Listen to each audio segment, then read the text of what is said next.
president is aware of these issues. President Trump has been briefed by Peter Tickton of the issues that are remaining to be decided by executive order. And I think the president has decided that even if the SAFE Act does not pass, it's going to be made clear that the Democrats can only win elections by cheating and stealing.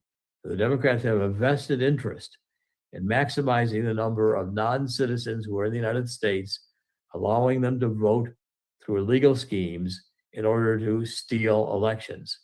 President Trump has said repeatedly, Democrats can only win elections if they steal them. And I believe the last executive order is going to make it very, very difficult for the states to steal elections. Finally, I applaud the efforts to get more voter registration watchers. These precinct projects are extremely important. We must be vigilant in watching the actual elections. We cannot assume that we're going to win. This is the most important issue we face.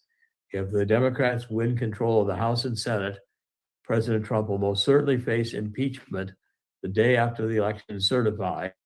And if the Democrats win in both House and Senate, President Trump and Vice President Vance will be convicted, thrown out of office, and probably criminally prosecuted.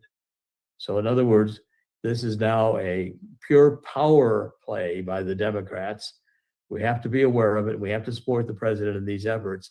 And I applaud what the administration has done. I applaud Peter Tickton for the work he has done to support these efforts. I applaud Andrew Paquette for having found out the issue to begin with. And I applaud Steve Stern for having the continued vigilance to monitor with these forums the election integrity process right up until the moment we vote and then continuing thereafter. It's the only way we can preserve the republic. There is no more important issue right now than voter integrity. As much as I applaud the president and his conduct of the war with Iran, fundamental to our freedoms is voter integrity, and we must follow the president, support him in these efforts being taken to make sure we do not get the cheating that has occurred in past elections by Democrats who have won election only by fraud. Thank you, Steve. Thank you very much, Dr. Corsi. So again, after every speaker, we're going to bring this up, precinctprojectusa.org. I have spent hours and hours and days on this. So important. Please sign up. You will get a confirmation once you sign up. Take a look at the precinctprojectusa.org. We are going to make sure that anybody needs information will be called back, emailed back. Everybody will be answered. Very important. Our next guest is Captain Seth Keshel. He has the top book, #1 on Amazon, American War on Election Corruption. Seth, come on down. You unmuted? Seth, go ahead and unmute. All right, I'm good. Yep. Thank you, Steve and Raj, for having me back on the show. Good to see everybody in one place. Obviously, it's a big year for everybody. We need to first off narrow our focus to what a good objective actually entails. There's 4 main Senate races everybody's watching. We're talking about 2 Republican-held seats in North Carolina and in Maine, and then you have 2 Democrat-held seats in Georgia and Michigan, and now lately the New Hampshire seat is potentially come into play. I think that the biggest play right now to take power away from the people is to try to run an inside straight through Virginia with the Redistricting Act to take a narrow majority in the House. I don't think either party has a big track on a large majority. I think the Democrats today would be 75-25 likely to win the House. And that does include the laws in the various states that allow for the cheating to take place. So 39 House seats, according to what my numbers detect, are going to decide who has the majority. Now, I was asked by Steve to come in and talk about my book, so that's what I'm going to do. This has been an interesting PR tool I have found.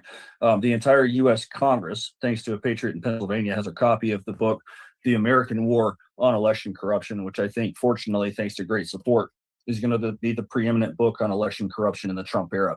It weaves the story of exactly what you guys are doing, which is involving your time, which is your most precious resource, in trying to save this country. So how I got pulled into this, but also lays out the foundation of the cheating, like Dr. Corsi just described, the corruption of the voter rolls, the expansion of the mail-in voting, the use of software and technology with no ability to perform functioning audits. And then, of course, the media narrative, which allows for elections to be ripped off. So I believe that Newt Gingrich had it right when he said that elections are not stolen, they're rigged. And of course, the passage of various state laws is why a lot of you, I see in the comments, are very depressed about your states, because the laws do rig the states. So I'm going to be short today.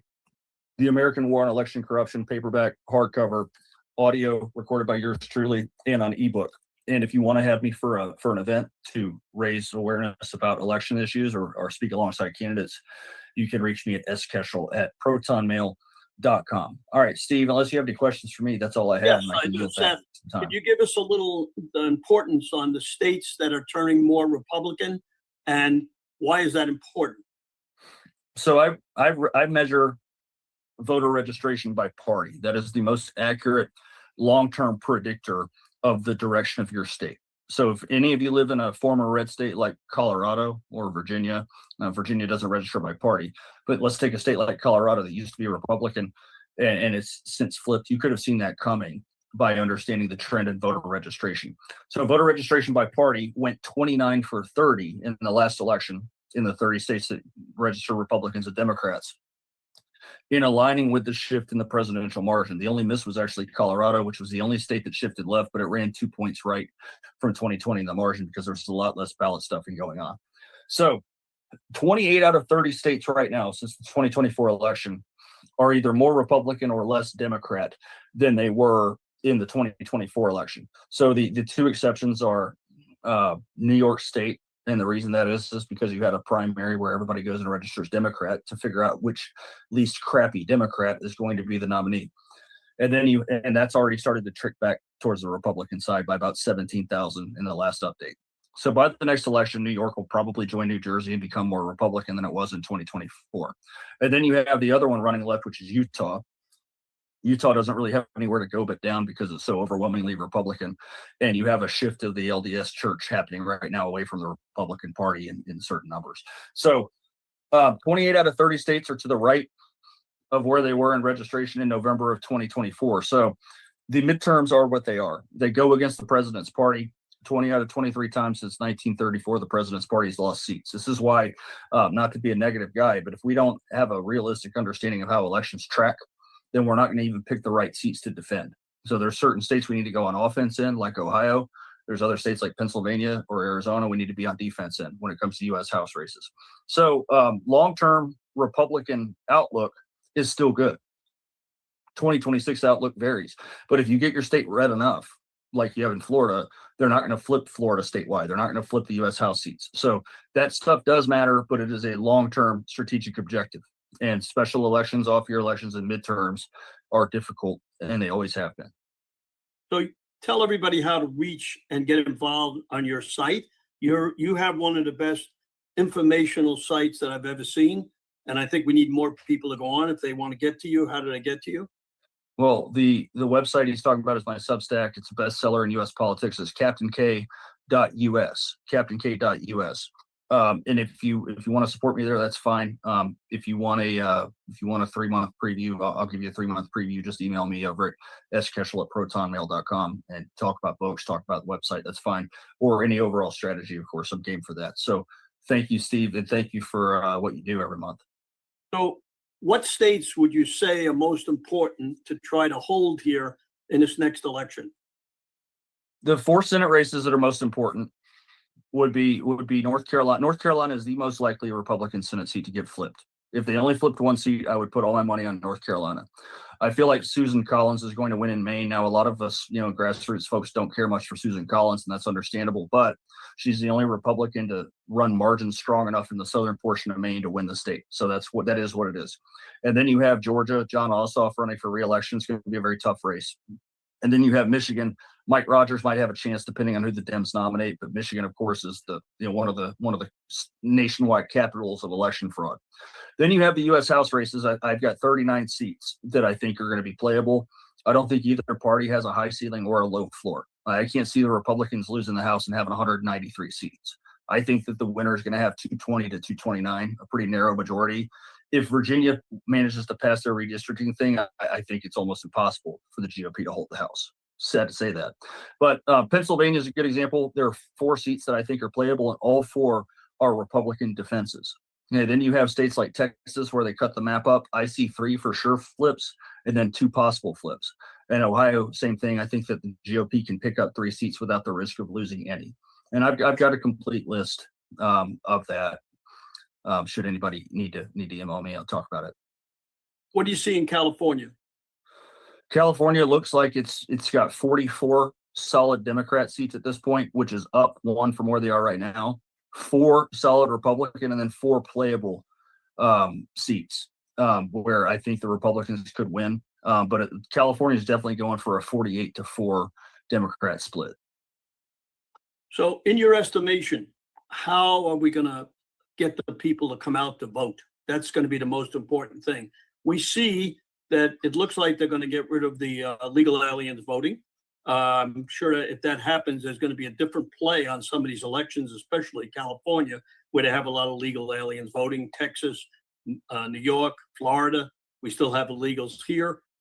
Give us a little opinion how you think that we can, do something to help to win some of these seats. Well, I think Dr. Corsi already stole my thunder on this. I've never really been a big believer that illegals are voting in large numbers. I think they're being voted for. They wind up on the voter rolls through automatic voter registration, and then the more mail-in ballots you have, and the more people you have to cycle ballots and harvest ballots, that's how their votes get cast, because of course we have a secret ballot. And we have no real audits that are going to identify any sort of fraud like this until long after we could have done something about it. So the first step of this is to spot where the resources have to go. John Cornyn just proved it in the Texas primary last month that spending money does move votes. I mean, he spent $60 million and Paxton underperformed by anywhere from 7 to 10 points based on what we're looking at there. So understanding the laws in various states, I think, allows me to give up on certain seats that are not winnable in a 2026 midterm cycle and might be winnable in 2028. But I think that the first step is for us to have influence with the big dollars where they're going, because it's a huge mistake to put 435 congressional seats on the budget. There's 396 out of 435 that I think are reliably red or reliably blue this cycle. And if we can give that 8 or 9% that's going to decide it, where the funds are, and put the, I don't like it any more than you do, but, certain states with a lot of mail-in ballots employ these ballot chasers to try to match out ballot counts until we get a better solution. The president's executive order is going to be challenged for sure. It's going to be struck down. So I think his play is to put it in front of the Supreme Court to expedite that. I think the Supreme Court might be the saving grace for election reform in this country. They seem like they're really moving away from the late counted mail-in ballots. And that is going to give us legal ground to challenge on the front end with the massive early voting windows. The reason Pennsylvania is even remotely competitive right now is because they have 7 weeks of early voting, which is the mail ballot collection period. And of course, the Republicans don't vote by mail. And you have 1 day. So that's the biggest things to look out for right now.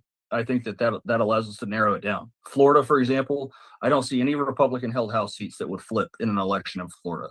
Anna Paulina Luna had the closest race, and it was 9.5 points, and she's solid in there too. So I think we need to have a little bit of intelligence about where we really need to spend the money to impact the very narrow opportunity to hold the House majority. Thank you very much. We appreciate all that information. You are terrific. Next Thanks, Steve. from Georgia is Garland Favorito. I'm going to tell you everything that's happening in Georgia. We appreciate him coming down. Can you unmute him? Go ahead, I am Garland. You're up. unmuted. I am unmuted. Thank you, Steve and Raj. It's great to be.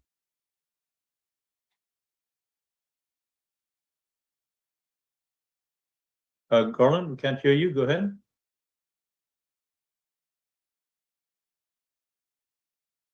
You got a technical problem? Could be. Shall we go to the next speaker while Garland is sorting it out and come back to Garland? Yeah, go ahead. Put John Goodman on. Okay, stand by, John. Stand by. While Garland, I'm going to call Garland, and while he's fixing his information, we'll get John Goodman on. Goodman is a good friend of mine, does a lot of research. Is he on there? Yes, John's ready to go. Go ahead, John. Right, Steve. Good afternoon, everyone. Well, Dr. Corsi talked about the executive order just released by President Trump, and that he thinks it'll hold in the Supreme Court. I wanted to review with everyone a very widely unknown 1995 Supreme Court ruling that's titled Term Limits versus Thornton. And the Supreme Court already addressed states' powers when it comes to elections. This concerned term limits out of Arkansas. And the Supreme Court in 1995, which was a 5-4 Democrat majority Supreme Court, said, quote, the following concerning states' rights or states' powers over elections. They says, the states cannot go beyond protection of the integrity and regularity of the election process and instead operate to disadvantage a particular class of candidates. And then they went on and said more. As everyone on this call knows, the Democrats hide behind the elections clause, which is Article 1, Section 4, that says the states control elections on time, place, and manner. Here's what the Supreme Court had to say about that in 1995. The framers understood the elections clause as a grant of authority to issue procedural regulations and not as a source of power to dictate electoral outcomes, to favor or disfavor a certain class of candidates, or to evade constitutional restraints. Now, this is from the Supreme Court. And only once in the history of the Supreme Court since 1789 has a current Supreme Court overruled a prior Supreme Court, and that was, of course, Roe v. Wade. So I communicate with Dr. Corsi, and I'll be talking to Dr. Corsi. Some other top Republicans already know about this because I shared it with them. And it is not only constitutionally legal, but it's Supreme Court ruling legal. And also the love of it is that Dr. Corsi told you there would be other EOs coming out with elections. This same defense fits for every single one of them. Hand count paper ballots, goodbye voting machines, etc. The last topic I'll share quickly is Iran. This war we are in because of the last two Democrat presidents. Barack Obama sent plane loads of billions of dollars to a terrorist country. Donald Trump undid it in 2019 by telling the world anyone that buys oil from Iran cannot do business with the US. And it worked, and Iran was going broke and coming to negotiate in early 2020 when COVID hit. Also, President Trump, near the end of his first term, froze $500 million of Iranian assets. Well, in the summer of 2021, Joe Biden released that $500 million back to Iran. They started their nuclear enrichment of uranium at big time pace. They also bought a ton of weapons with that money. We had October 7th Israel attack. And what's really bad is that a lot of the weapons they're using against our troops right now, they bought with the money that these two presidents released back to them. The cash refunds of Obama and Biden have propped Iran back up and back to life on several different occasions. To end my presentation on a positive note, we've all sang God Bless America. We've all sang it. It was originally sang in 1943. Irving Berlin composed it, and Kate Smith sang it. It debuted in 1943. She rarely sang it when she made appearances, but in 1965, she gave the best stirring ever rendition of God Bless America at the Hollywood Palace Theater. And I'd like to end my time by playing that for you right now. Thank you, everyone.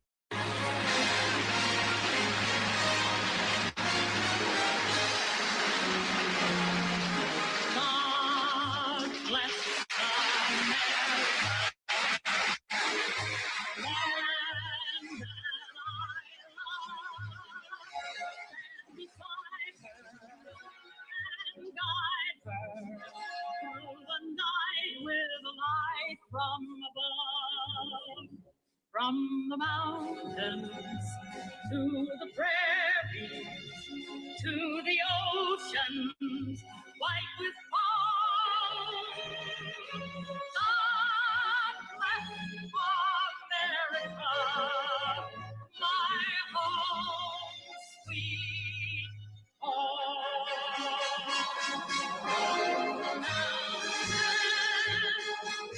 The prairies, to the ocean, white with foam. God bless America, my home, sweet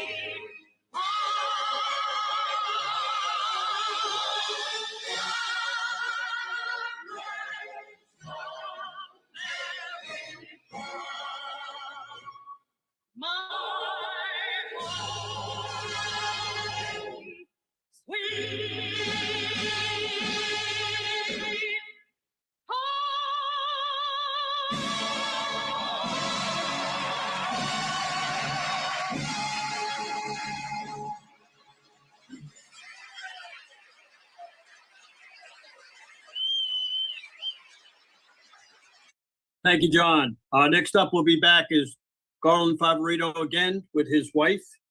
Can we get him on? Yes, go ahead, Garland. And Tamara, you can unmute.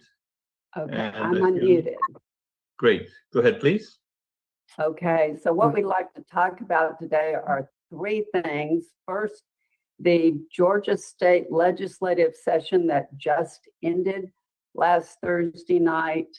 Our federal lawsuit against the Election Assistance Commission to vacate certification of the Dominion Democracy Suite 5.5 and the Fulton County versus FBI lawsuit.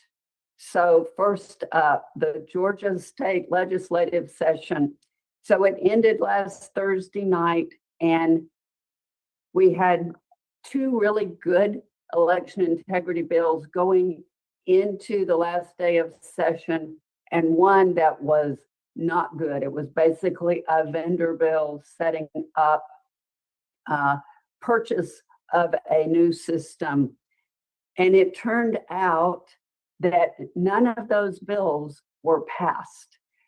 So we're very glad the Senate stuck to their belief that we should go to hand-marked paper ballots instead of the ballot marking device with the QR code.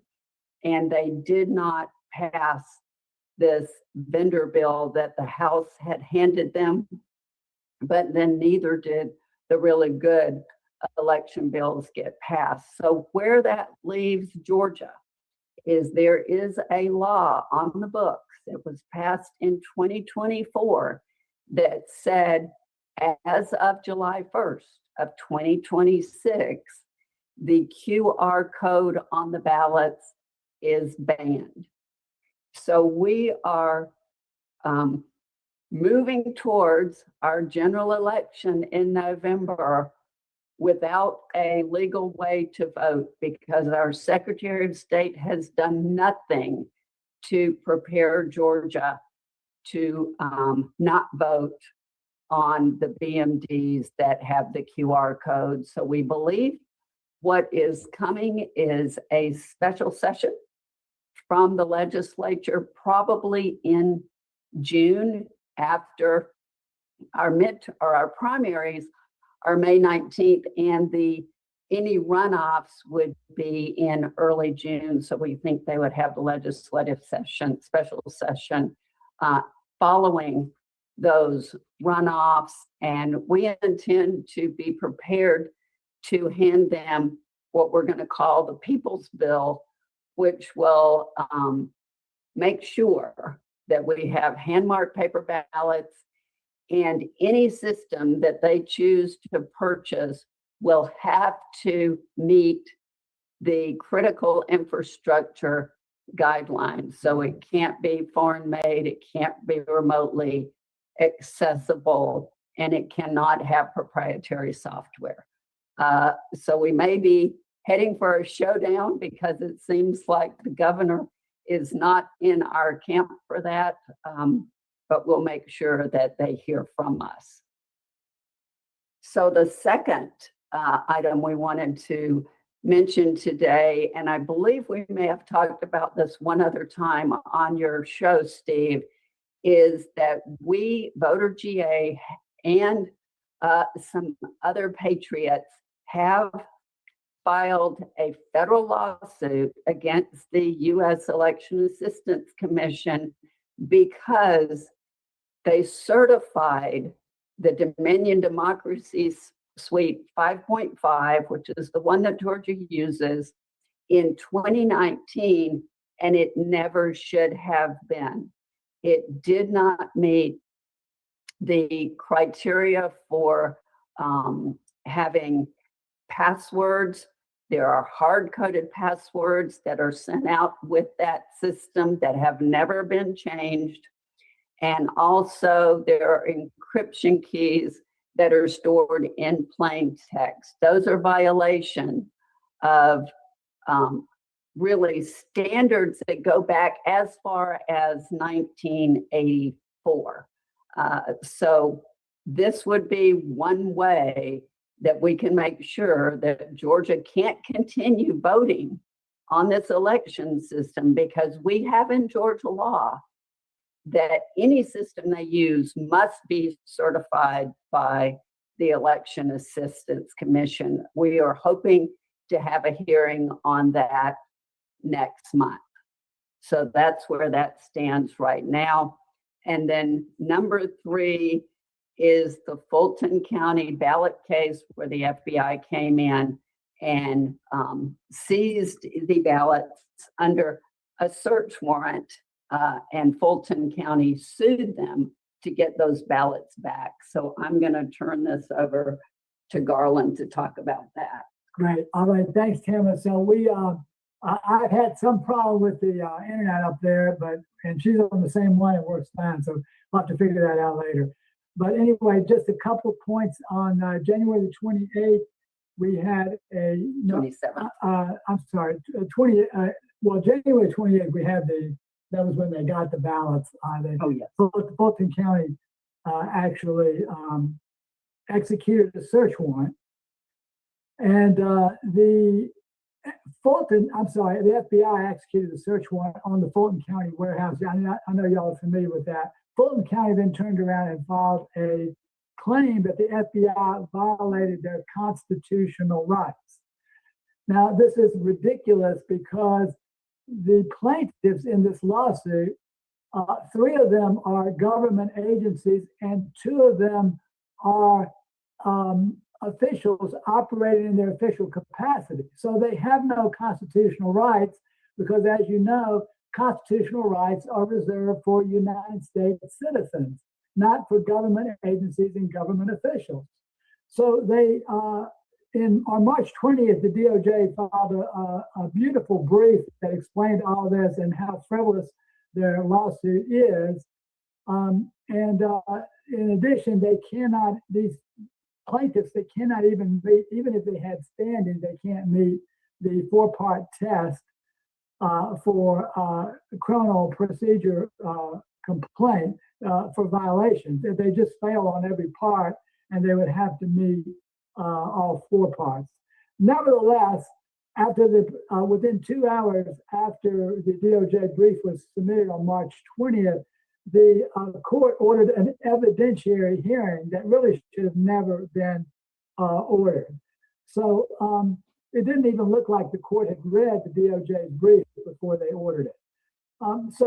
We had the— Garland, 1 minute, Garland, 1 minute. Right, thank you. So we had the case, and there was about callous disregard. The FBI showed callous disregard, and that was the case was on March the 27th. And they did not, because first of all, the FBI cited 5 areas of probable cause, not just one. That was not callous disregard. They got a magistrate judge to issue a search warrant. Then they refined that search warrant only for the clerk's area. Again, very precise and methodical about what they did. they didn't break into the warehouse, they didn't harm anyone. And Fulton County has to show injury and need. The highlight of the whole trial was that the court, the DOJ showed two videos. One where the elections director said that they can just make paper airplanes out of the ballot all they care, and the other one was the clerk said that they requested permission to destroy the ballots in 2024. So they don't need them. There was no harm, and we're expecting a ruling that hopefully will be favorable to the DOJ shortly.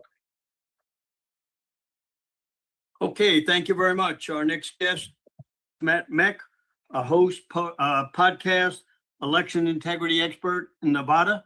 Come on down, Matt, and a good friend. Hey, Steve, thank you for having me. And briefly, 5 minutes, and I'll get on to folks who are much more important than I am on this call. What we did is, I think I told you, since February 21, we started a coalition. I know we've been on Bannon several times. Usually I follow you a lot on there. It's just called the Coalition, and it ranges from Hawaii to Massachusetts, Alaska to Texas. Election officials, secretaries of state, everyday men and women who are just fighting for election integrity, including Professor Clements, Tim Canova there in your beautiful state of Florida, Steve. And what we are is a network of networks, because how do you feed a centralized hierarchical system? For those who are in the military, you understand network-centric warfare. For those who don't, haven't been in the military, great book, Starfish and the Spider. So we are organized in a network fashion to educate people and empower people. What I like to do also is let folks know 15 through 17 June out here in Las Vegas at the Ahern Hotel. It's a Fraud Fighters Summit. Folks like James O'Keefe, Nick Shirley, Ed Griffith from Creature from Jekyll Island will remote in and present as well. We're going to have folks identifying all the fraud, bond fraud, property tax fraud, going across the country. And as we conclude with folks like Mark Cook, Professor Clements, Martine Rodil, one of the people with Gary Bernson, who's briefed Tulsi and DOJ, briefing how the election fraud or the lack of security in our elections is the predicate for all of this. And would love to have you all come. If anybody wants to speak, let me know. You can go to fraudfightersummit.us, fraudfightersummit.us if you're interested. And Garland, much like with you and Mike Lindell and Garland Favorito, we work together as a coalition, as a team, and through all of your inputs, Garland's especially, Clements's and others, we put up last April a 17-page document to the White House on what we think needs to be done for following the O's with the election ecosystem, and I think we're seeing him do that, President Trump. So, Steve, thank you for the time. Always glad to help, and glad for your help and friendship. You got it. Next up is Gary Myers from the Gary Myers Report. One thing that he and I are doing, we're going to have a Zoom in May with all the young people from around the country, because we need to get them involved with the YRs. We're going to have a big YR on today from Maine, and that's the start of trying to understand why young people aren't getting involved. So, Gary, come on down.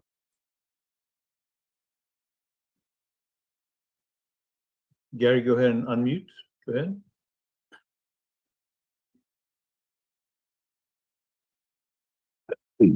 Good afternoon, Steve and everybody. These are tough times to give you, and we're up against so much. One of the issues, you've heard of Trump derangement syndrome, obviously.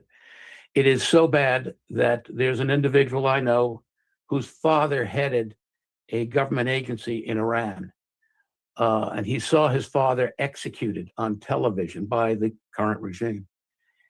But his hatred for Trump is so bad that he can't even think of anything. He can't think of positive things that Trump is doing in the Iranian situation, let alone that it began 47 years ago. Anyway, today's subject is about the very much needed rehabilitation of our election rules and the positive impact that the Save America Act and the MEGA Act will have on restoring faith in our election system. To paraphrase Ben Franklin's challenge, we have given you a republic if you can keep it. Well, now we must fight to keep it. Steve, can I do I want to do a share? Yes, click on the green share button on the bottom of your screen and you can share your screen.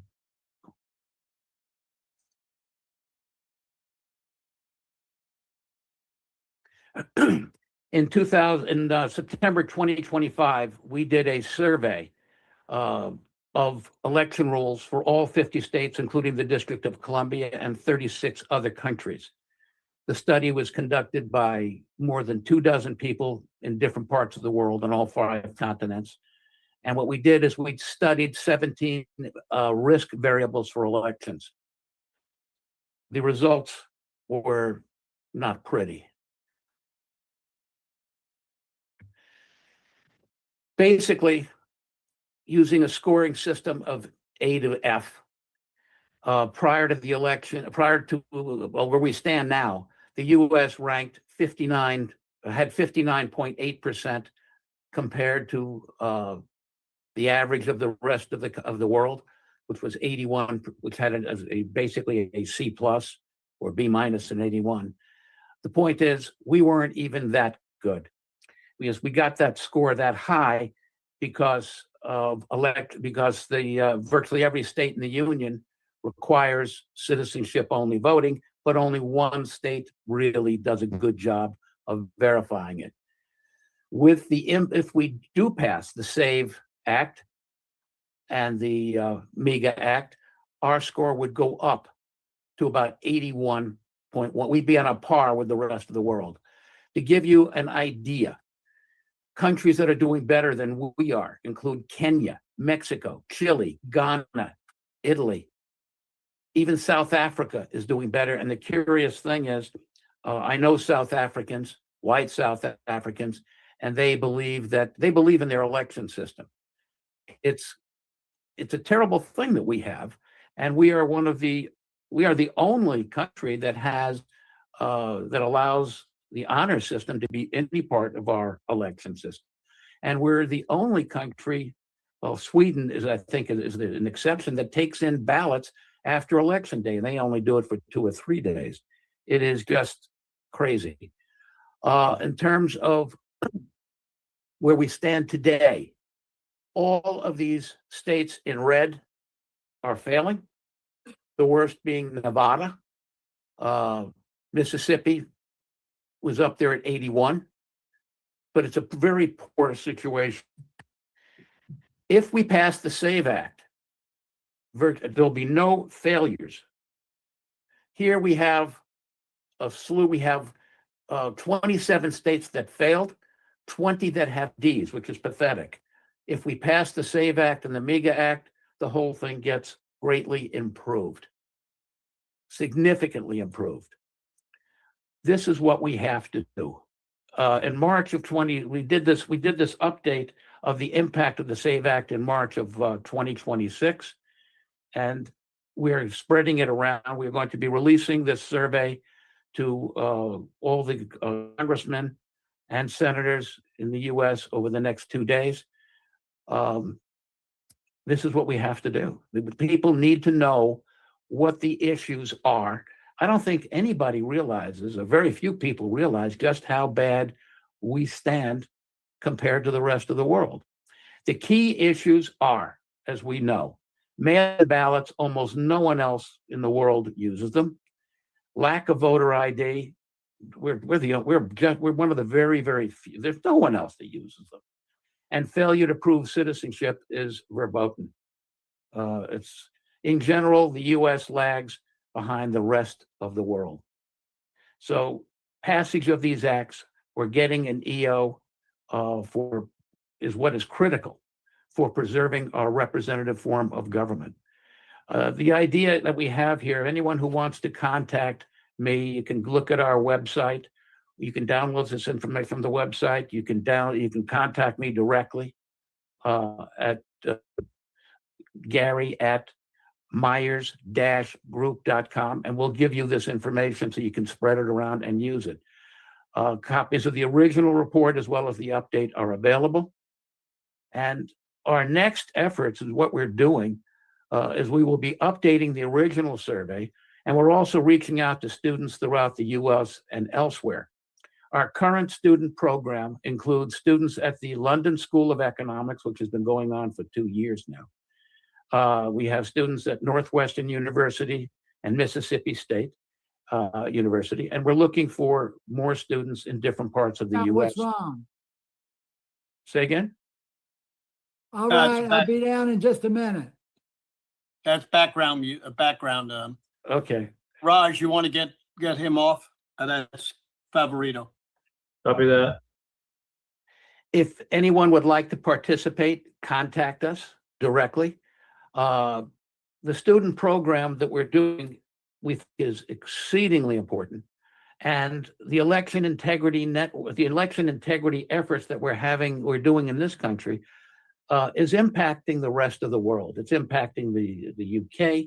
It's impacting Hungary. It's impacting the entire world because there's a spirit that we have in our country of recovering our republic and in letting the people's voice be heard. And this is why the students are important, not just here, but elsewhere. And one of the things that we're doing toward that end is we are gathering, as I said, we're using our students and we're doing surveys on different questions to compare and contrast notes as to what the young people are thinking.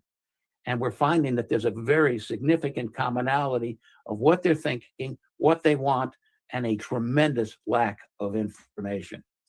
Also, we'll have a June gathering on June 7th, 8th, and 9th in the Chicago area, where we'll be dealing with election integrity issues and how the election integrity movement is impacting other parts of the world. And, you know, as I said, as an example, what's going on in the UK with the Restore UK movement is taking part of its lead from Charlie Kirk and from our election integrity movement. That they're concerned with the same things we are, a two-tiered justice system, ending public waste from destructive illegal immigration, and having people accountable, and basically maintaining the history and culture of their respective countries. The fights that they're fighting over there are the same fights we're fighting over here. Anybody have any questions? Well, they don't ask questions, but give them a little bit of a way that they can get to you. And what exactly is your report? What does it entail? Our report, we have been doing this for 45 years. We have hands-on experts in 40 countries that are supplying us information. We don't have any academics. While some of our people may be teaching, at this time, they've all been hands-on experts in the field. And what we are doing is we ask the tough questions, and if we have a method of operating. If people disagree, if two subject experts disagree on a conclusion, rather than fighting it out to prove that they're right, what we do is the assumption is that they are intelligent, well-informed, and well-intended. Therefore, the critical issue isn't who is right, it's what is right. And so we ask the question, why did they disagree? What are one or both of them missing? And we are handling every single question along those lines. As I said, we're having our third gathering after 45 years this June. And we're even having some people coming in, some significant people from Ukraine and from Russia to talk about, they'll be in the same room to talk about possible back channel discussions. This is what we do. We've been doing this for 45 years. If you want to know the backstory on things long before you may hear it elsewhere, contact us. Okay. Anything else you want to add? Oh, by the way, to that one person who put up the thing that the London School of Economics cannot be trusted, that's probably true. However, there are intelligent students over there who are conservative, and the conservative students there are fighting the same fights that the conservative students are fighting over here, and we're trying to help them all. Thank you very much, Gary. Our next will be Dr. John Eastman. Is he on there? He is, stand by. All right, unmute. Go ahead, Dr. Eastman. Hello. We can hear you. Go ahead, sir. Somebody needs to let me know what it is you want me to talk about, because I don't think I'm sorry, I've got so many things going on. What are we talking about? Well, so election security, you're going to give us some background on what you're doing with Cleveland and with everybody else on how you're helping us. Sure. All right. Very good. So look, I think one of the most important things to realize is we are engaged. I mean, these are no longer political opponents on the other side of us. These are political enemies. They are trying to destroy the country, and anybody that dares to challenge the left-wing uniparty globalist state. That's why things like the SAVE Act are so important. We now have documented evidence that the machines have been manipulated to alter election results. We've got that evidence out of Mesa County, Colorado, and poor Tina Peters is still in prison for it. We've got it out of Antrim County, Michigan. We've got it out of several counties of Georgia with the forensic audits have identified flipped votes. And most recently, we have it out of Tarrant County, Texas, in the special election that was held at the end of January. And what they discovered is somebody, whether an inside malicious actor or an outside hacker, created ghost voting IDs based on actual voter IDs. And they did it by adding decimal numbers to the existing voter IDs. And the significance of that will become clear in a moment. They then voted those ghost IDs, and over 4,000 in one precinct or one county. I forget what the geographic scope was. 4,000, and that affected the outcome of the election. The reason we know this is the voter rolls got transmitted in between the time the malicious ghost records were created and when they were deleted. And the reason the decimal points is significant is you can then run in 30 seconds a global order saying delete all non-integer voter ID numbers, and they're mass deleted. But the voter file was inadvertently sent out in between those two events happening, and therefore we've got documented proof that phony voter IDs were created, very sophisticated. With these decimal point voter IDs, that they were voted and then they were deleted, and a formal complaint has been filed with the Texas Attorney General, but one suspects this is going on much more broadly. It parallels something we saw or thought we saw back in Michigan, I believe, through the 2020 election, where there was a different kind of sophisticated almost like string theory analysis, where voter IDs were being run in segments so that you could identify where the false ones were without without a separate column saying this is a false one. Just in the way the non-sequential addition of voter IDs was being done. So that tells me that we are dealing with very sophisticated intelligence action, probably by state actors.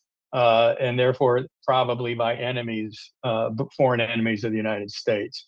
The fact that this stuff isn't being investigated and prosecuted to the fullest extent possible is deeply troubling to me, because it means that some folks on our side, or purportedly on our side, are deliberately doing block and tackle. But we need to get to the bottom of this. And I know Mike Lindell's on the call. I saw his name pop up a minute ago. And he's long been on the bandwagon for saying we got to get rid of these machines. But this is, I think, the hardest evidence we've had of the problematic nature of these machines. But it tells us just what we've all known a long time ago. The trick is not manipulating the machines. The trick that it took so long to develop was how to manipulate it in a way that all the paper trail and evidence that it had been manipulated are no longer available to us. And that's why this Tarrant County, Texas issue is so important, because we got the goods before the second step, eliminating the evidence, occurred. We've seen it elsewhere. We've seen logs altered. We've seen logs shut off. We've seen things overwritten, but we didn't have what had occurred that led to those logs being altered. Now we've got it with Texas, and man, we really need that pursued like nothing else.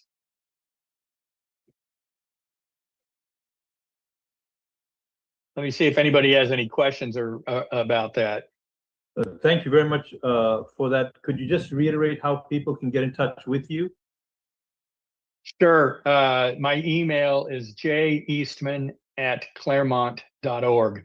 That's CLAREMONT.org.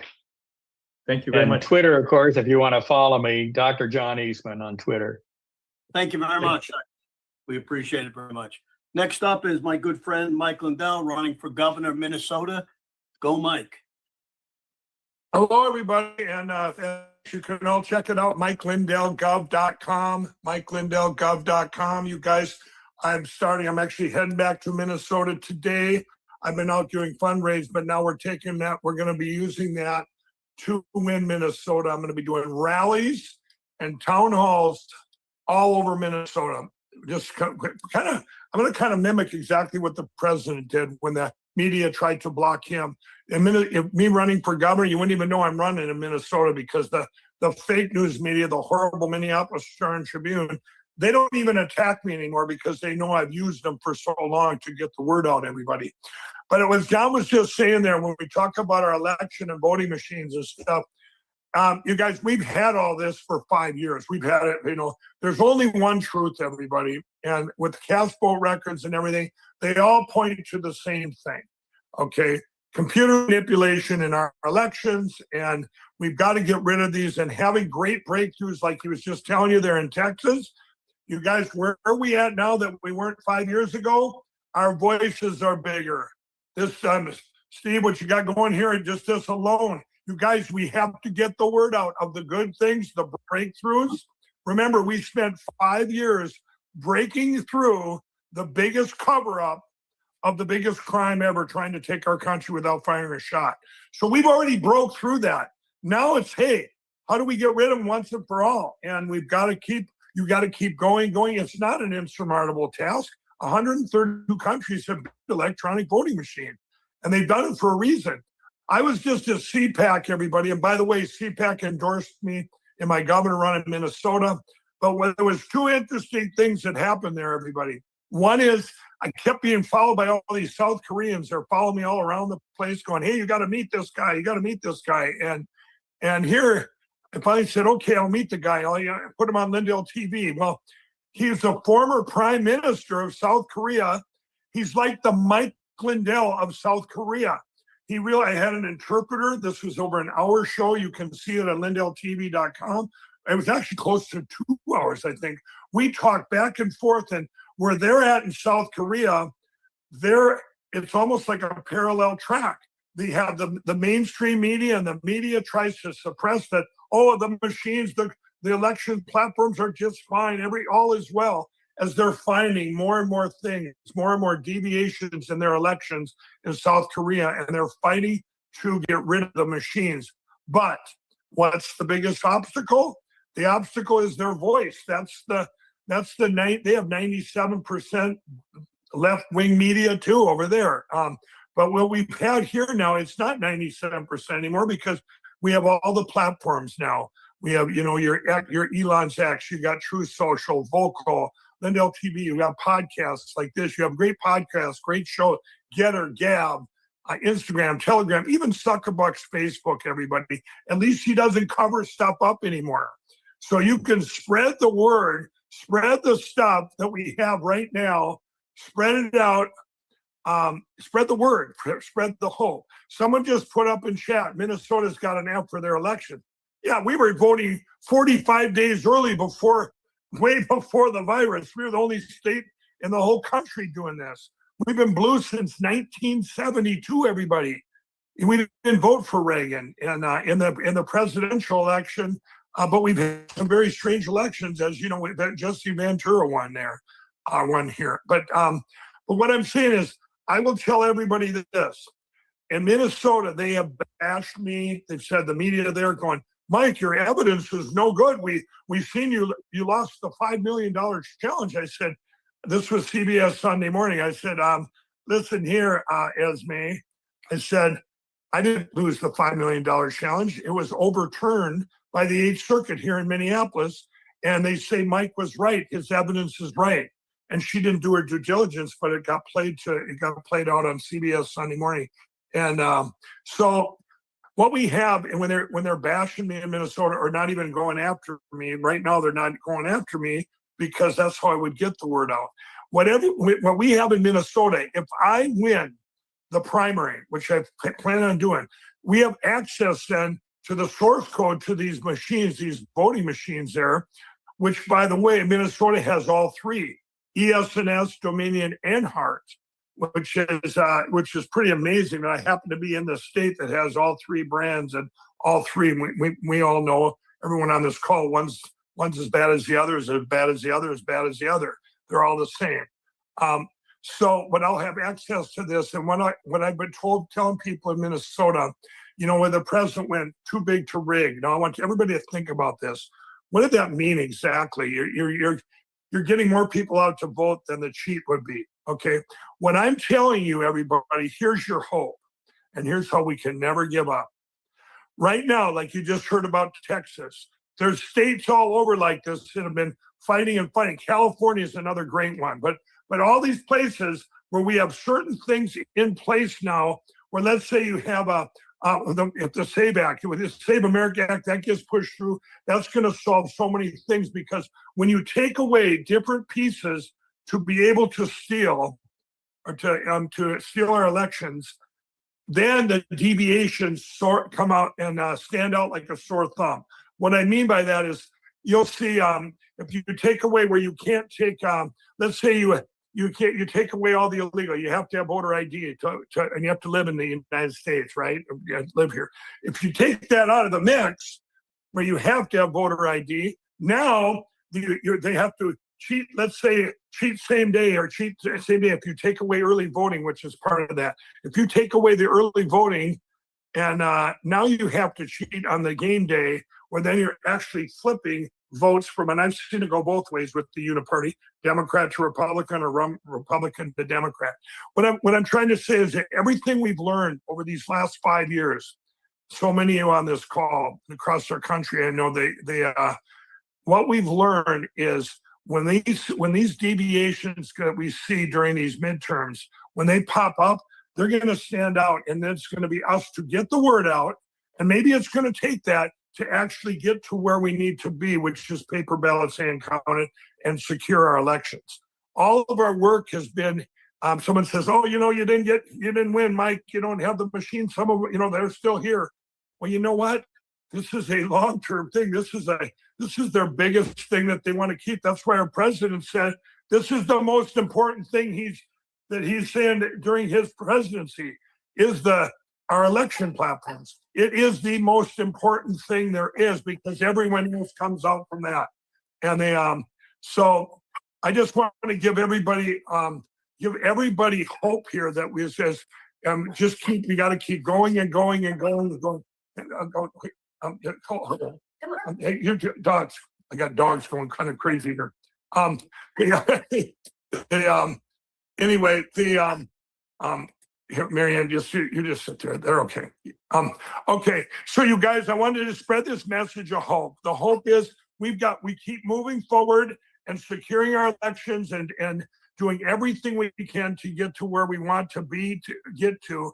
And it's our word. Our voice is huge now, everybody. So when you see good things like you just heard from Johnny Smith, we've got to spread that word. It's up to all of us. We have to spread that word. You're not going to see this on Fox News, everybody. They're not going to say, hey, guess what? We got secure elections over here and not over here. This is how we're at. And by the way, it says, how can you guys get in touch with me? Reach out you can reach out to me at mike@lindeltv.com. You can reach out there. But everything I've going on right now is mikelindelgov.com. I need help. We need help. I have to win this. And they say, well, I don't live in Minnesota. It doesn't matter. Everything I'm going to be doing there affects the whole country. As we know, with all the fraud that's there, that's the biggest blessing. You guys, we have so many blessings. The big blessing here is we have the fraud in Minnesota, which is that unfolds, and it's going to unfold nationwide too. But this is our time, the one time we have to win. We needed these things to be able to win this election. Just like the big blessing of 2020 election was one of the biggest blessings this country and world has ever had, because we needed that to happen in order to get to manifest into the 2024 election, and then to secure our elections permanently. So many of you out there and I want anyone out there, every single thing you're all doing, I don't care how small or how big, is important to this as a whole.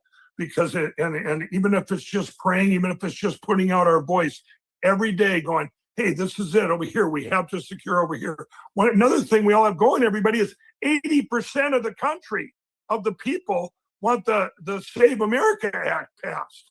That's incredible. It's over, you combine it and say, I mean, that's incredible. Everybody wants secure elections. And I'll say one last thing, where I'm at in Minnesota, when you talk about this, Amy Klobuchar was the biggest voice, bigger than Mike Lindell in 2019, with Amy Klobuchar saying, the machines got to go. We got to go to paper ballots, hand counted. You guys have all seen the Democrats, they play in the old days about the illegals. We got to stop the illegals. Well, this is all shifted. Well, we've got to get the word out that we didn't change. They did for political reasons. We all have wanted common sense the whole time, everybody. And this is the new party of common sense. We need to stay here. And Steve, I can't thank you enough for having me on to speak again. And I'll take any questions, or if you have anything else you want to ask me. Yeah, Mike, you endorse precinct strategy. And I don't Yes. know about our new one. What we got is precinctprojectusa.org. I'll give you a call on that. It's going to be an upscale thing and an update. We've got people in Minnesota that are taking questions, and we'll refer them back to you. We need to get people involved. We still have 400,000 slots, 200,000 people involved. We're going to try to get people on your show to get people involved, because Yes. we're getting all kind of stuff in from people all over the country. The first thing that I thought was the most important thing, we can't win if we don't vote. So if we don't get the people out to vote, we don't have a chance. And then, as you know, you supported Tina Peters, and Marcy, her friend, asked everybody to call the governor again, 303-866-2471, and ask her to free Tina Peters. Most ridiculous thing I've ever seen. You know that, I know that.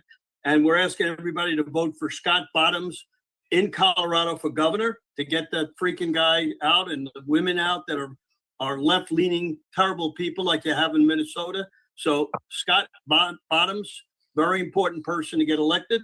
Tell again everybody how they can reach you and donate, and we'll let you go. You guys, and you can see all the events I'm doing too that you can get behind. Right now, the way to win Minnesota, I feel I'm the only one that can win with this marketing strategy. This is my wheelhouse. But in Minnesota, it's all about the micro donor. We can't take money from big donors there. It's all micro donors. So I need everyone at MikeLindellGov.com, MikeLindellGov.com. And then if you guys need to reach me for something, you have a specific question, I'll give it out here. Mike@LindellTV.com. We're trying to get everyone to join Vocal. That's part of Lindell TV.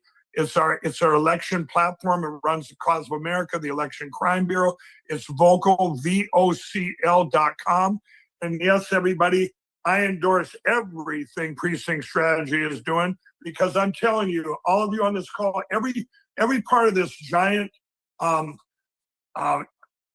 would you call it, mission that we're all on. Because this isn't just Democrat, Republican. We all know the uniparty. We all know this is a spiritual battle of good and evil. And everybody's part of this. We're in the greatest time to be alive. God's given us grace for such a time as this.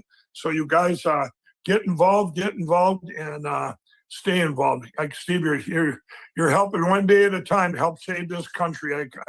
I'm honored to be a part of your show and part of Precinct Strategy from the beginning. Thanks very much, Mike, and we'll get you on again next month. All right, thanks, guys. You got it. Our next guest is Dr. Randy Russ from Louisiana. We try to get people on from different states. Randy, come on down. Go ahead and unmute, Randy. Go ahead and unmute.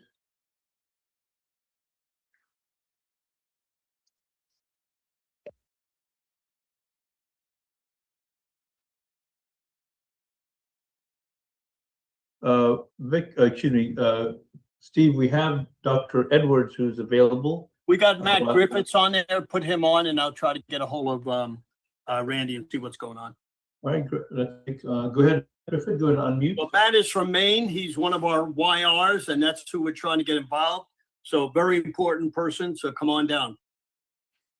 Go ahead, Matt. Great, we can see you. Go ahead. Very good. Go ahead, Matt.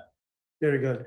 Yeah, thank you so much. My name is Matt Griffiths. I am state chairman of the Maine Young Republicans, and I just want to open by saying that the Maine Democrats, instead of making our elections simpler and more transparent, they are trying to jam through ranked choice voting into more of our state races. It's a scam.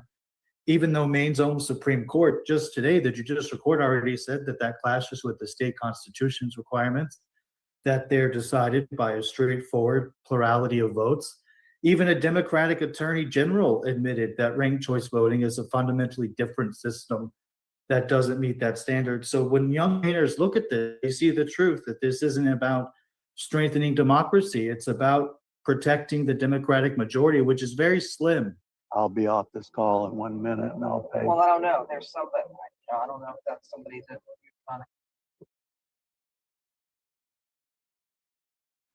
But it's a majority that's very slim, and it's failing young voters on housing. It's failing them on affordability. It's failing them on opportunity. And that's why more young voters are waking up and saying that we want results in the here and now.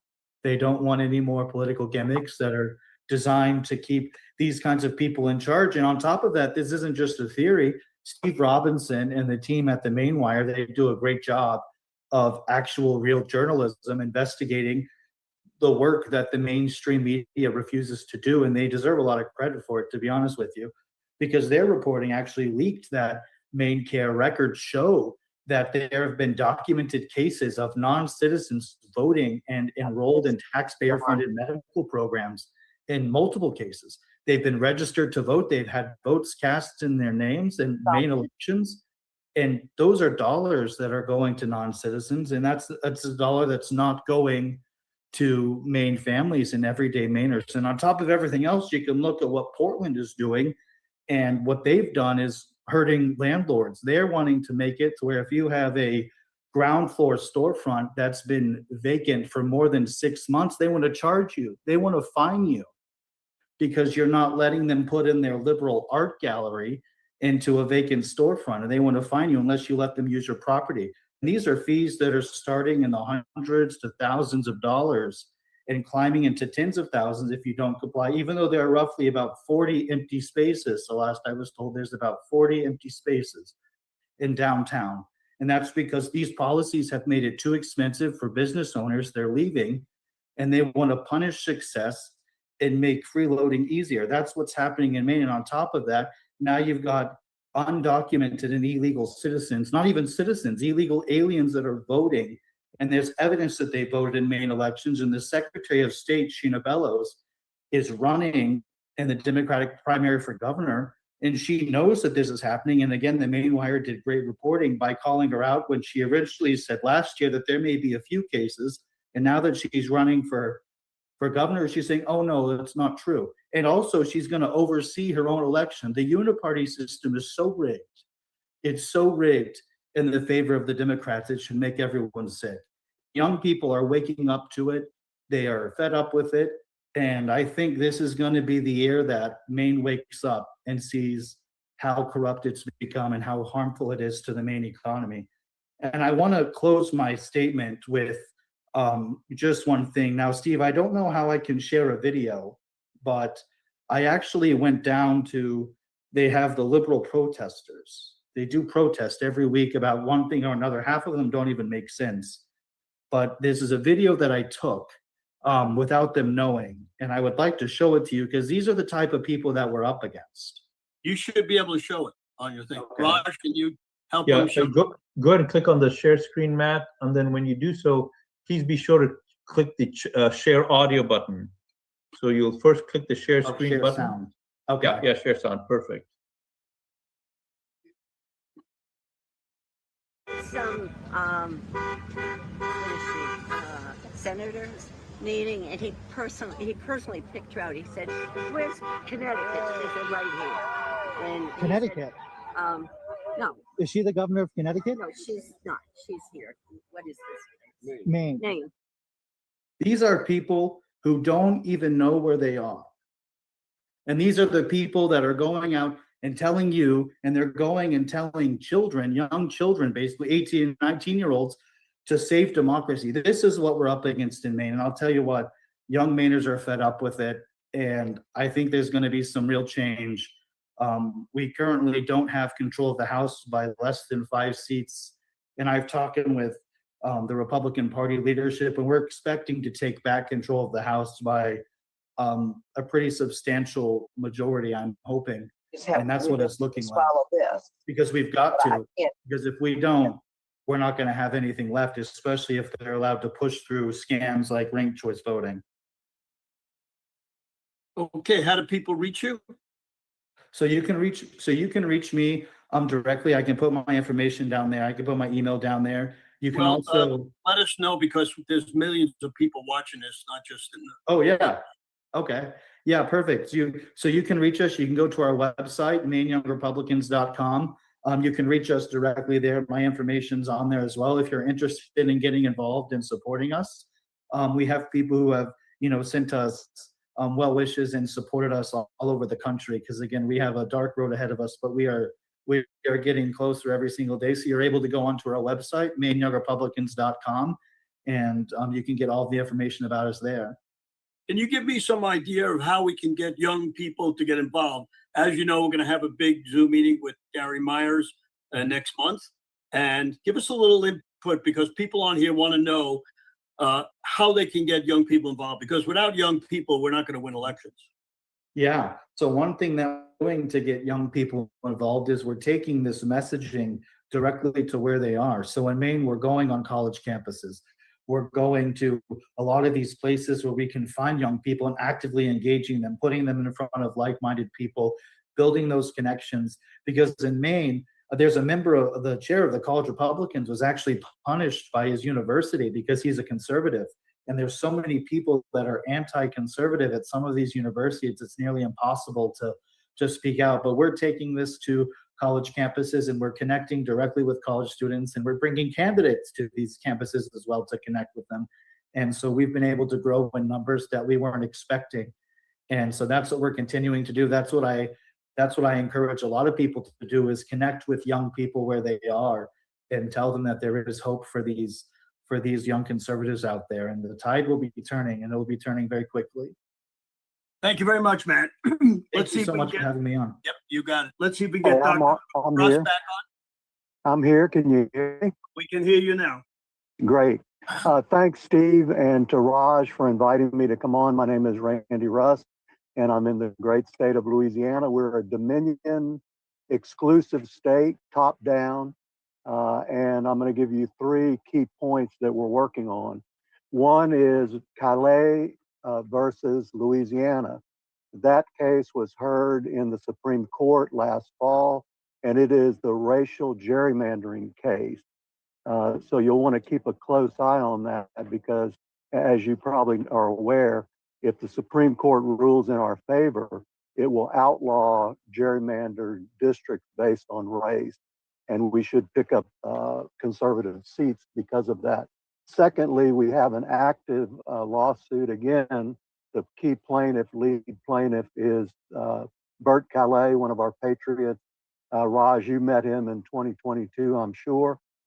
We are suing the state of Louisiana on constitutional grounds that require ballots to be counted publicly.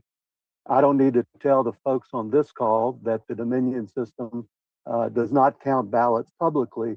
And to make matters worse, we have no paper ballots in Louisiana. Over 90% of our votes are recorded internally in the election system. And thirdly, my colleague John Scanlon and I have been working with our team here in Louisiana since early 2022 on hand count. Raj came in May 2022. You can see our current work, what we're calling the Louisiana two-step hand count process on YouTube. If you go to Louisiana Two-Step on YouTube, you'll see a 5-minute video on our latest counting system, which is transparent, accurate, 100%, auditable, and our average precinct in Louisiana can be counted in about 4 hours with 4 people using this hand count method. Finally, John and I are working on a question that we're asking everyone. If the current election system collapsed today, including voter registration, as we heard from Mr. Eastman, and the machine side, could your county run voter registration and elections? How would they do it? So we are working with our team here in Louisiana and a team of expert content experts around the country to put together an end-to-end system that decentralizes voter registration and elections to the county and precinct level.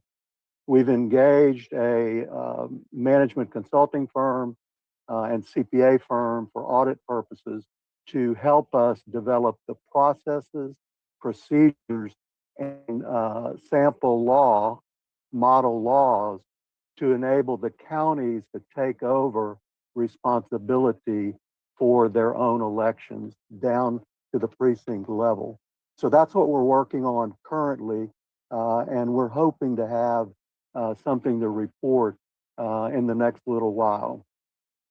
Thank you, Steve. Oh, and one thing I forgot to mention, we stood up a couple of years ago an organization called Louisiana Republic Assembly, and Christy Hike is the leader of that group.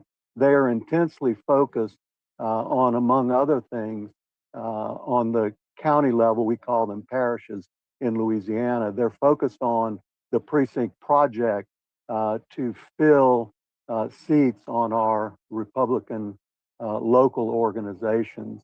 I'm happy to report that we've made some progress at the state level with getting Central Committee patriots elected, and we passed last year a resolution in support of hand-marked, hand-counted paper ballots.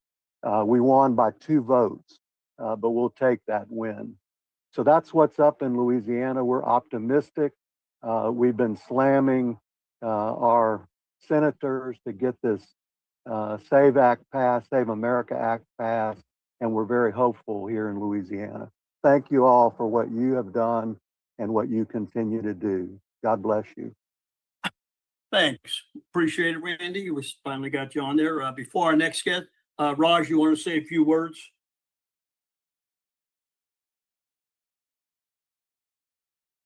Steve, let me go ahead and if I could do that a little later on, and Sure. if you go to Ed first, that'd be great.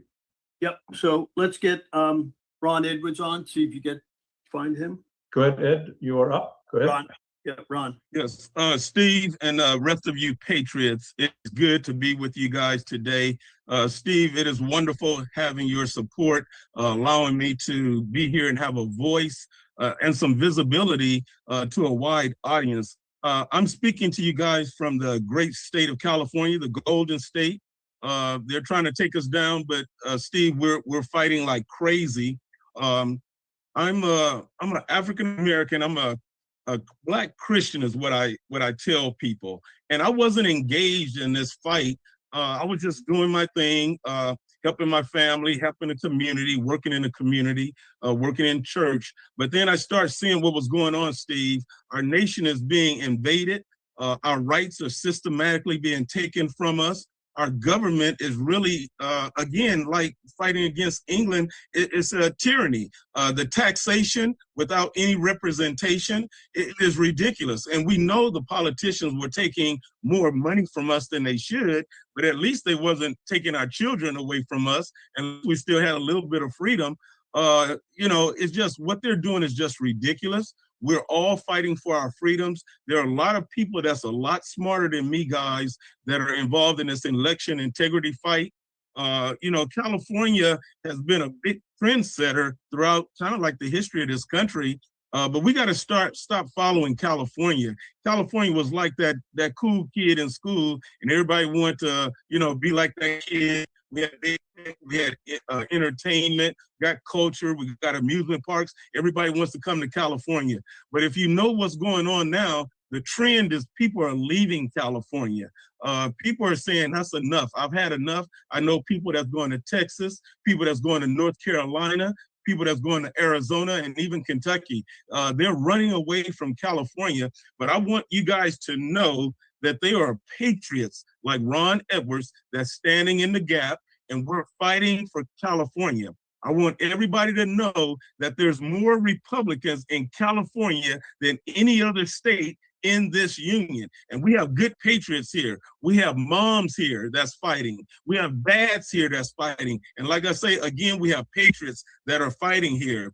We have the sheriff in Riverside County. He's fighting this election integrity thing, and he pulled the ballots. If you guys know, we had a special election in 2025. It was November 2025. And the big thing about that election was Proposition 50. And, you know, these tyrants that's in our government, we have a super majority here of Democrats, and they won't let those 40% of Republicans in this state have a voice. You can't even speak. You can't have your representation. They're taxing us, but there's no representation. So the sheriff seized about 650,000 ballots from that November special election. And then, you know, the Democrats were in an uproar. And so now what's going on is it's like the courts have gotten involved, and I guess they're going to sort through this. But one thing about the judges in California, we know they legislate from the bench. So we don't really look for good things from the courts. But like I said, again, we're in this fight. The sheriff is fighting. A lot of us patriots are fighting, and we're behind the sheriff, and we're behind all of us patriots. Now, one of the things I see, guys, when it comes to young people, and I'm trying to get more young people. I ran for the California State Legislature in 2024. No political connections or anything. I ran because I saw what was going on. I'm a veteran. I'm a licensed minister. I'm a business owner, and we want to get our country back. I got 45% of the vote. I got 60,000 people that voted for me. I had Republicans, 97% of Republicans voted for me, Democrats voted for me, Libertarians voted for me, Independents, no party preference, you name it. Everybody was like fond of Ron. I got in front of parents because the parents, we got parents, and those parents are going to change things. We got Sonia Shaw running for the superintendent in the state. And when I get in front of the parents, I don't care if they white, black, Mexican, Asian, it doesn't matter. We're Americans. We're just patriotic Americans. I say, hey, mom, hey, dad, nobody should be talking to your kid about anything. You know what percentage of parents agree with me? 100%. We have a lot of problems, you guys, like Mike Liddell was saying and other people were saying. We know that the cheating is going on with the election fraud. Donald Trump had a saying, make it too big to rig. But we know this Dominion machines and all these other machines are in front of us. But I am confident that we have some smart people on our side that's going to solve these things that are going on. So I want you guys to pray for me, okay? So, and did I hear you? Yeah, go ahead. So yeah, I'm in this fight. So 2026, the election is in June, and I need all the support that I can get. One of the things that really caught my attention, Steve, are Christians. There's 90 million Christians in our nation. You guys should know this. 40 million Christians don't vote. The Christians are conservatives. American principles are Christian principles. Christian principles are conservative principles. So these are people that already agree with us on the conservative side. We just have to get them to vote. The apathy is really tremendous with the young people and the Christians. I've been visiting churches like crazy. I never stopped. I've been doing this since after the 24 election. I probably visit, me and my wife, six churches in 8 weeks. And so we're getting the men of God. I'm getting men of God say, man, I voted for the Democrat last time. I'm voting for you this time. We're going house to house. And when I say house to house, we're putting boots on the ground. And we're going to every church house we can go to, Steve, because this fraud is ridiculous. In California, we give them $320 billion every single year. Then they turn around and say, hey, Mr. Jones, Mr. Smith, Mr. Johnson, we need $70 billion more dollars. And one of the things I tell people, I say, if you give me $320 billion with a B, I'll give you two things. I'll give you a receipt and I'll give you some change. That's just common sense. California doesn't give the people a receipt, and then they don't even let them know. There's no transparency what they're spending that money on. California is leading from the back. Homelessness is high, crime is high, the prices of everything is high. We got to get these elections turned around and get California to represent the 40 million Republicans that's in this state, Steve. Ron, tell us about the sheriff and what he did with all these ballots and everything. What's going on there in Riverside? No, Steve, he did take the ballots because of election fraud. They wanted to look into the election fraud because of that election I was talking about, the special election Proposition 50, what happened in November 25. But, you know, it caused the uproar. So all the ants come out the hill, the attorney general, everybody in California, they made a big uproar about it. And so it's just politics being played. One thing I tell people, the only science that Democrats know is political. They know political science. So what they're doing is they're going to fight it in the courts. And so we're waiting now to see what's going to happen from that decision. So how do people reach you if they want to donate or they want to get involved in your campaign? I know we have a lot of people from California on here, all over the country. And Steve, I put my information in the chat so if they can see that, but I'll give it to you again. I'm gonna give you my email address, and it's Fight Apathy, FIGHT, Fight Apathy, APATHY 105 @gmail.com. We have to fight apathy. So I made my email Fight Apathy. We got too many Americans that's had it good for so long, and we just depended on our politicians to do a good job. But now we have to fight this apathy. My email is fightapathy105 @gmail.com. I'm gonna give you my phone number. Give me a call. My number is 909-241-7642. Once again, that number is 909-241-7642. My website is Ronald Edwards 4 FOR assembly.com. Again, that website is Ronald Edwards 4 FOR assembly.com. God bless you, Steve. Thank you very much, Ron. Appreciate you coming on. Raj, you available? Yes, great. Thank you, everybody. Thank you, Steve. Thank you, Ron, for the talk you just gave. So I'm going to cover a couple of different things here. There's an overarching theme so far in the speakers you've heard that we have to up our game.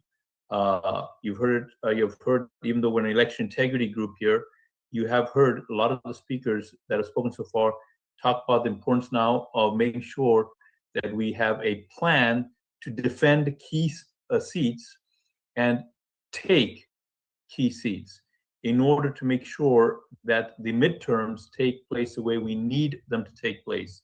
Statistically, the odds are not in our favor because I heard Seth Keshel say midterms will go against the Oval Office, but we cannot abide by statistics. We have got to change those statistics, and we have to have this election go the way we want it to go. So with that in mind, I'm just going to share a couple of things. This is a little bit off of the election integrity space, but I want to share it in a way that might hopefully motivate you. I want to share it in a way that will embolden you.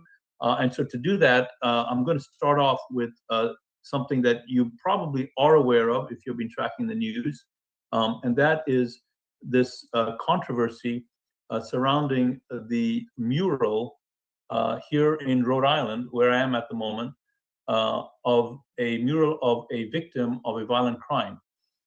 So for those of you who are not aware of this, a quick update here. This is Irina She is a woman that was sitting in a train over here, just as you can see, reading her iPad, I guess. And behind her is a criminal who had been arrested and released many times. And unprovoked, he got up. You can see his hands rising up there. And I'm not going to share the more graphic pictures here, but she is now realizing she's under attack, and she was brutally killed in the United States of America on public transportation. And so the reason I'm bringing this up is this is caught on video. There is no speculation on what happened. It's caught on video, and it's in plain daylight, plain sight. And yet now what is happening is the mural that was erected to paint honoring her memory got started. You can see it partially finished here. And then here in Rhode Island, the opposition has said that they do not want that mural going up. Now, why did I bring it up on this call? It's got really nothing to do with election integrity. What I brought up on this call is it's a current day, very present showcase of the evil that we are battling against. If you take this and then you take the other thing that we have talked about before, which is Tina Peters, who is still in jail at the moment, we are seeing many, many cases of the evil that we have to push back on. Now, with that in the background, and I apologize to anyone who I may have upset with this really tragic news and the way the opposition is just trying to now attack, by the way, and marginalize the artist who painted that mural. With that in the background, I want to just show you a little bit about what's happening as a playbook here in the state of Rhode Island. Rhode Island is a supermajority Democrat state, and the Republicans here, many of them, not all, have said that there's really no way to create a decisive victory in this state. And the reason I brought this up is the reason I'm in Rhode Island, as you may know, is I'm working with my colleague, a business partner, Vic Miller, who is running as a Republican in the blue state of Rhode Island for the United States Congress. So his approach, and I want to share this with you because he's doing this in the blue state of Rhode Island, I want to encourage you to consider this kind of a very bold, ambitious, well thought out strategy in your location, not just to move forward election integrity, but also to get individuals that represent the values on this call into office. The reality is we are going to lose Republicans in Congress, both the House and Senate. That's the reality. The thing we need to do now is we have to earn new seats. We're going to lose some, but we have to earn new seats. And so to kind of give you an idea of what we are doing there is we actually, again, remember, this is Rhode Island. This is a blue state, Rhode Island. And just over 4 weeks ago, we had a rally. And this rally was sold out. We had to turn people away. The reason for that is that the approach that Vic Miller is taking is very bold. It is very audacious. He is literally going on the offensive publicly against the evil that we see in our communities, and people are responding to that. Some Democrats are responding to it. Lots of independents are responding to it. Republicans that have historically not voted are responding to it. We're having people come and say, I have not voted, but after listening to what Vic wants to do and the boldness and the conviction with which he's speaking and the unapologetic, non-compromised manner in which he's pushing he's sharing his ideas, I'm going to vote for the first time. I'm going to vote for him. So to give you a sense, this is the next rally. And if you're, by the way, in the New England area, I'm inviting you to please come and get a ticket for this event. You can see this is Vic Miller. For those of you who don't know, he's a candidate. Key speaker will be Roger Stone. Ian Godreau is now the literally world famous mural artist because he is just a small businessman, but because the mural painted of that victim, Irina, that I showed you earlier, was canceled, And now there's whole controversy around that. And now the entire city wants to railroad him and portray him as a villain. He has now gained notoriety, and he is going to be one of the speakers as well as other leaders here from Rhode Island. So this kind of approach, my colleagues, of being bold, of being audacious, speaking the truth in an uncompromised, I might say even in a non-politically correct way, is a way to get people who historically haven't voted because they're disgusted with the lukewarmness and the complacency even of conservative politicians. That approach we're seeing here is sparking interest and enthusiasm and participation from that group. Our biggest challenge, well, let me say it differently. One of the challenges we have in the midterms is getting people who have checked out. They're upset about what's going on. I'm talking about people that think like us. They're upset of what they see on the news today. They don't feel that the people that are in office are doing it in their particular states, maybe doing a good enough job. If you can find people that are willing to take this bold approach, do a good job on funding, likely you might see what we're beginning to see here, where participation from that demographic of checked out voters who normally would vote for a conservative leader will actually get. So this is one example. And by the way, that's available at Rhode-IslandFirstRallies.com, Rhode-IslandFirstRallies.com. For those of you guys that are closer to my home base, which is in Florida, there's another event happening here, and this is a free event. It's taking place on April 18th. Please, I encourage you to go there and check it out. It is a way to bring the community together because that is what people are yearning for. They're looking for people to be brought together, but brought together for the bold, audacious vision of what people like us can accomplish in our nation. So I want to share those things with you. I'll put the URLs to both of those in the chat. The last thing I'm going to say is this: because of what Big Mel is doing, we have gone to Washington D.C. several times. We've spoken to many of the legislators there and officials there, even people that are staunch Republicans, good, strong folks, and some of them are so deflated. They're so discouraged. They feel that they don't have a voice. They feel that the Speaker and the Senate President are operating in a very top-down mode. And I was surprised to hear how discouraged some of our strong elected officials, Republicans in DC, are beginning to talk in a very resigned manner, in a very defeatist manner.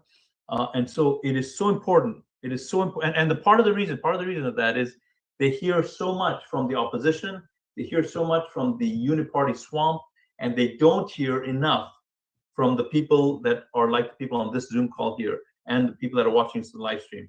So the last thing I want to conclude with is, if you have a elected official that is in Washington, D.C., it occurs for your state as well, but I'm focusing right now on the midterms, and you haven't reached out to them to encourage them, edify them, and have their back, I want to ask you to do that, because these people are human beings just like we are. And if they're 24/7 getting opposed by people within their own swamp and also the opposition, eventually it gets to you. And I've seen that firsthand with my eyes, surprised and shocked at how some of even the staunchest individuals are talking in a very defeatist manner. So you, my friends, that they've got to hear from you. There's a reason why you individually are charged with being the light of the world. You individually are charged with being salt of the earth. Not just Steve Stern, not just Mike Lindell, not just speakers here, but you, my friends, watching this on the Zoom and also on the live stream afterwards. So I encourage you to take action, action, action, action. So with that, Steve, I'm going to stop my speak and turn it back to you. Thank you very much, Rod. We now have Joe Hop, who is a leader of Gateway Pundit, 6 books, TV host, everything under the sun. Glad to have you today. Steve, excuse me. Thanks, Raj, too. Great presentation. You know, I was thinking as you were talking, Raj, Rhode Island has a very unique business model for their elections. I don't know if you know that, but there's something very, very unique about the way that they run things there that makes it easier for us to decipher what's going on there. So anyways, thanks for that. Thanks for all the information too. My belief is is that the American people are absolutely fired up. We have not lost momentum. We've gained momentum. We are, I'll just say, pissed off.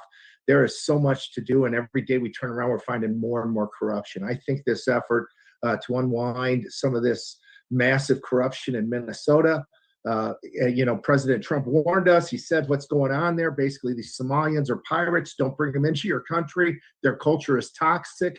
And sure enough, it sure is. We found out now billions there. They're just starting on California. It was great to hear from the state assembly member just before me, Ron Edwards.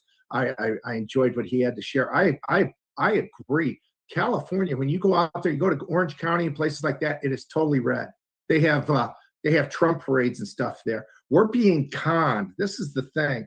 It's such a lie, such a massive push of false information towards us that people get confused sometimes. But I think what I learned after the 2020 election was 1 year later in the United States, a poll was done by Rasmussen, and it came back that 62% of Americans thought the election was stolen. And another poll, 65% said that the election or that January 6th was a setup. They did not get that information from the mainstream media. If you go to ABC or any of these entities, which I never go to, the only time I might see something is when there's a clip on social media, but I never go there. They're old news. They're 2 days old, even if it was accurate, and they don't report the truth. And Americans aren't going there either. And we're winning the media battle. And I think, thank God for places like this, Steve, Raj, your work here, as well as Gateway Pundit and others. And I have my own personal site now, joehoff.com, that I will feed stories to the Gateway Pundit as well.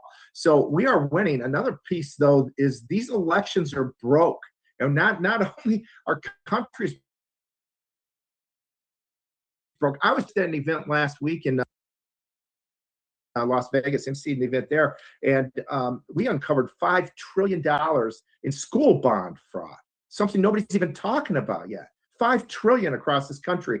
Is a massive sham there. There is so much corruption. I saw somebody say this online the other day, probably wondering if half of our deficit is due to just absolute fraud. Some guy said, is it stolen by the Democrats? Is that where all this money went? Because it is a joke. Anyways, in California, we did a study after 2024. I worked with Terry Hari and United for Freedom in that group, and we came up with, in Orange County, 1 out of 5 voters, roughly 1 out of 5 was an ineligible voter. For most of them were illegals, and it's the method that they have for signing up people on driver's licenses and all that. We've been through that here before, so it's California's could very well be a red state. I think it is. I think there are some blue cycles, but even across the country, one thing we cannot, and you're right, Ron, we cannot accept these stolen elections in these big cities.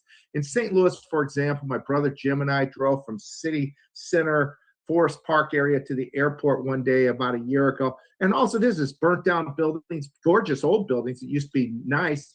They're burnt down and boarded up, and or both burnt down and boarded up. And they're trying to tell us that these areas are populated, and they're trying to tell us that these people are all voting almost 100% for the Democrat ticket. It's a lie. We're being lied to over and over again. There's nothing certifiable about our elections. I learned that after 2020 and after decades in the finance and corporate arena, leading to a position overseas in Hong Kong, where I'm overseeing multi-billion-dollar blocks of business. We never would have accepted this stuff. I just looked at a video I did a couple of years ago with Roger Stone and General Flynn, who I believe is following me, in Trump Doral. We had a prayer for Trump back in 2023. It was hell then, if you remember. He's under attack. This country's under Biden. It is a hellhole what's going on. And we had prayers for him. I think the biggest thing anybody on this call can do to this day is prayer. My mom said that to me once. I said, well, I guess all I can do is pray for this person. My mom said, that's the best thing you can do. So I really believe that too. But we got to get to the truth. I think we've got a lot to fix. Tonight I'm going on with Grant Stinchfield on RAV to talk about who's going to be our next attorney general. And it matters because this first year is not satisfactory. We all want much more. And what we're learning is that I don't know if we're going to get all fixed right now, but if we can win this election, then we can get stuff done. So all our effort needs to be on this election process. Trump's doing a great job. He's signed now 2 executive orders on elections. This latest one is going to help clean up the voter rolls and also address much of this mail-in ballots. So I'm excited about that. There's work that Trump's doing. We've got to enforce it now and not accept anything less. The challenge for us is to put these controls in place before the election. And because after the election, if you're a vote behind, good luck trying to win that election. You're done. So we've got a lot of work to do. This is exactly, Steve, what we should be doing right now is talking about elections. It's been the key thing since 2020, and it still is. We've got a lot of work to do. And like I said before, too, back years ago, I never would have certified this election if I was in corporate. If this processes and these numbers came to me, never would have somebody in corporate America certified this stuff in an auditing or a financial reporting position. Never. It was a joke. We can't accept this stuff anymore. So, Steve, you're bringing on the right people here. There's a lot of hope, I think. I tell you what, I'm more pissed than I am buying into any of this garbage. I think Trump's doing a great job. I saw some numbers the other day. And even CNN reported 100% of MAGA is with Trump. Said, we don't see those numbers anywhere. Even in North Korea, the leader got 99.7%. Trump's getting 100% of MAGA. We can't, we've got to know we are on the right team. We were 60-some% back in 2021. Now we're probably, I believe, more than that. I believe closer to 70% now. And we are winning. All we need to do is fight for free and fair elections like Trump is doing. We need to figure out where we can volunteer and jump in various areas to help out and pray a lot. If we can win the election, then we can work on the accountability. We can work on all these other issues that are still outstanding because there's a lot to be done. I bet in just this team here, if we were all to list all the things that we think need to be addressed and people need to be held accountable of, probably come up with at least 200 or so things that we should address. So we're not going to be able to do that if we lose this election. I don't believe it. I just don't believe it. If we get free and fair elections, we're going to blow these people out. We're going to be back to a major majority, and we'll hopefully get rid of these rhinos in the process on the way too, because there's a lot of people that say they're Republican, but they're not. I put a piece up yesterday, got a lot of attention to that at Gateway Pundit. Another piece today on Cash Patel saying, hey, what's going on here, Cash? Seth Rich was murdered 10 years ago, a decade ago, and these people that are asking for information and the FBI is blocking it. Are you aware of it or are you allowing it? What's the answer? Because we need to find the answers to places like this was the whole story narrative behind the whole Russia collusion sham. Oh, 1 minute. We got General Flynn on. Yeah, thanks. And this general appreciate this if he's listening on. This was a key component of the Russia collusion was, hey, Russia forced these and sent this information to WikiLeaks. It was all a lie. It was manufactured by, I believe, individuals outside the United States, most likely the UK. And it's still not resolved. So this is the kind of stuff we've got to work on now. Steve, thanks for putting this together. I could go on and on. Raj as well. Thanks for working on those activities coming up. God bless. Our next guest would take me about a half an hour to introduce him, so I'm just going to bring him on because we all know him. We appreciate the fact he took time to come on today. General Michael Flynn, the most famous guy on our movement. Yeah, well, I did catch Joe off here, probably the last 5 minutes of Joe, and thank God for him. And I learned a lot from Joe and his background of auditing, but also organizations like Gateway Pundit and just the whole rise of independent media. And we're going to see another iteration of alternative independent media here in the next probably 6 months.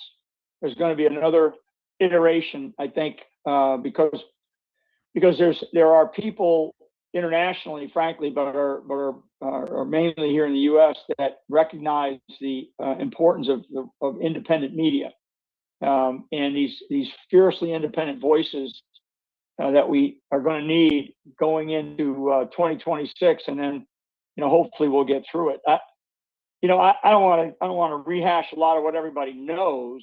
I firmly believe that if we had fair elections in this country, that another Democrat would never win, except for maybe in one of the boroughs in New York City, maybe up in the south side of Chicago. But I even doubt that. I have been all over this country and I have actually worked at the precinct level. I think that's how you and I, Steve, really first got connected years ago. And I finally said, is people talking about precincts? And I said, I'm gonna go be a precinct captain or go work at a precinct. And I did. My wife and I both did. We joined our local rec because I had not done any of that stuff. I immediately went from my years in the military and jumped right into service at the highest levels. And, I won't go through that whole story. I'm glad that Joe brought up Seth Rich, because there are elements that still need to be resolved and need to be stories that still need to be told and discovered, right? Seth Rich is one of them. I'm really hoping that Trump pardons Julian Assange, because Julian Assange still has information that is viable for some of the things that are going on, because he's got kind of his own kill switch, so to speak. It's been a while, but I was in touch with some of Assange's family members well over almost 2 years ago now, and there are still bits and pieces of information out there as to what people are trying to do to our country. And I think everybody that's on this call that has joined in with Steve's efforts, and we just need to continue to do this, as we go forward towards another important election. But there are all these pieces of information that we now know, and the puzzle has been put together. Not completely. There's still some really critical voids in the overall picture. But more and more Americans have come to the conclusion that that there's something really bad happening, and they can start to put their finger on where. And it is a challenge between, I've talked about this before a while back when I was on this, the challenge between sort of the idea of globalism versus nationalism. And nationalism can the media and the left will define every word that we use. So they'll define that as fascist, as whatever, as anti-something. But really what it comes down to is a belief in our nation, right? Our belief in America as it's supposed to be, as it could be, and not this one world order. And there are many people around Trump that believe in this one world order stuff. Trust me, they're not, he is not void of voices whispering in his ear almost on a daily basis of people who believe in this crap. And this is kind of most of Europe is dealing with. There's a complete shift going on in Europe right now. And I have had an opportunity from the last time I was on here. I have had an opportunity to go and visit a couple of places in Europe, as well as nations in Africa, and I'm going to do a trip over to Asia here. Basically, what I'm doing is I'm trying to gauge who's on our team, right? So President Trump can do that, but it's different when you're dealing with the President of the United States. People treat him differently, they talk to him differently, they act differently around him.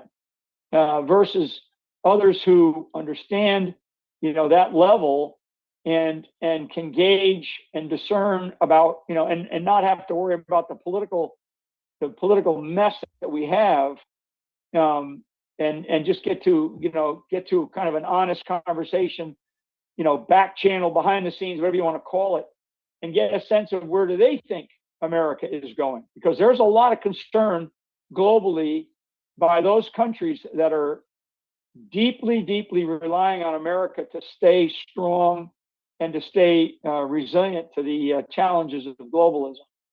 and I'll dive in here down to the local level here in a second, but I want to lay this out because I think that it matters, because I'll always go back to the local action business. But I want people to understand that we are not, just because Trump's in office and everybody, I mean, Joe just talked about it with, I mean, we just wasted a year plus 14 months, 15 months, maybe. If you think about the couple of months in transition, we just wasted a year of not getting to what the Department of Justice should have been getting to. And I don't know, I mean, I stay close touch with organizations like Judicial Watch and a couple of others, but particularly Judicial Watch, and look at the cases that they have pending or the FOIA requests that they have pending. And I'm looking at them and I'm saying, why isn't the Department of Justice giving us this information? Why are they fighting it? And the reason is because below the top layer of leaders that were put into place by President Trump and by his team, his transition team, down below that layer, it's very thick. It's a thick, murky substance of goop, of deep state goop, and it's very hard to scoop that stuff out and get rid of it. There's so many people still in the Department of Justice, still in the FBI, still, frankly, in the Department of Defense. Thank God for our uniformed military, who knows what they're doing in this sort of time that we're in. But dropping bombs and telling us how many missiles we fired, how many missiles we've engaged, that does not matter one iota.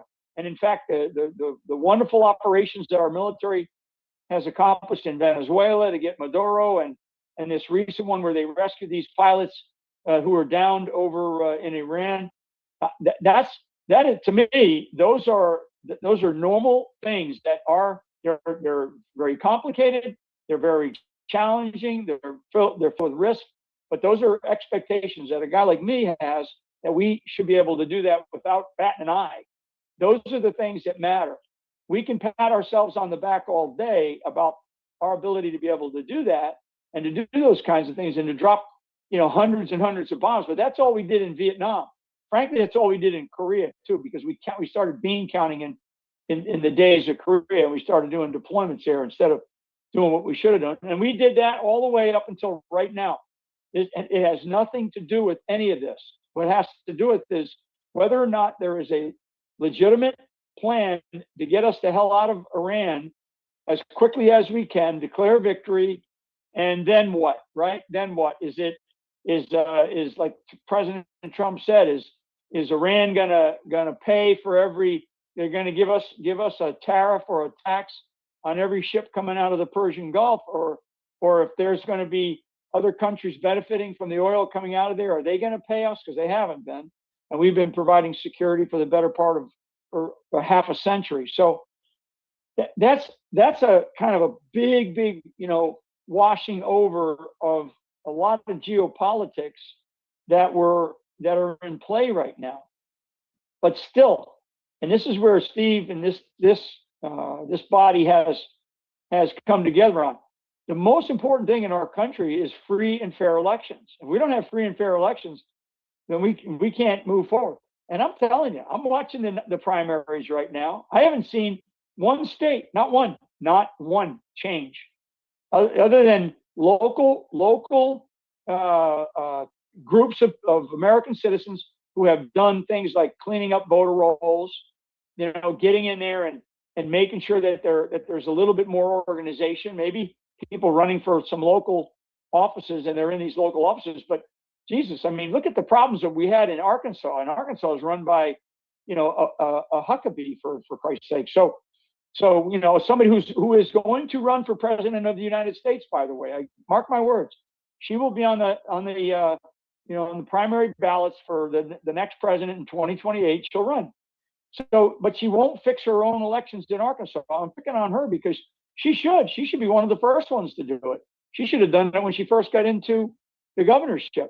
Never mind what challenges we have in California. I mean, Joe Hoff, and I don't know, I didn't catch him at the beginning, but God, the work that they've done in Orange County and to try to expose basically the criminal theft that's occurred out in California.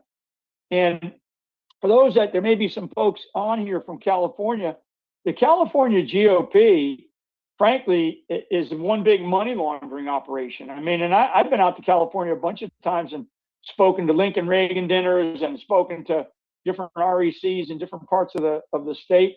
And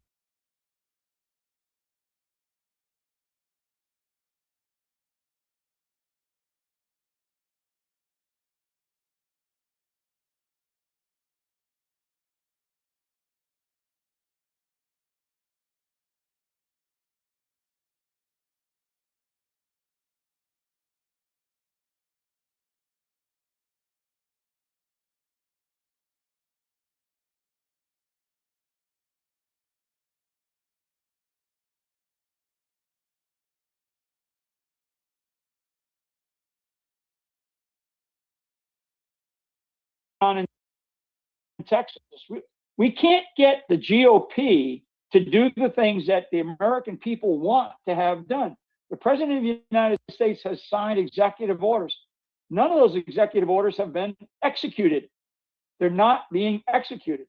And the only way they're going to be executed is if we, in our own ways, in our states, in our assembly level, assemblyman level, committeeman level, county level, we have to put pressure on the GOP, who the GOP desperately wants to get rid of MAGA. They desperately want to get rid of Trump.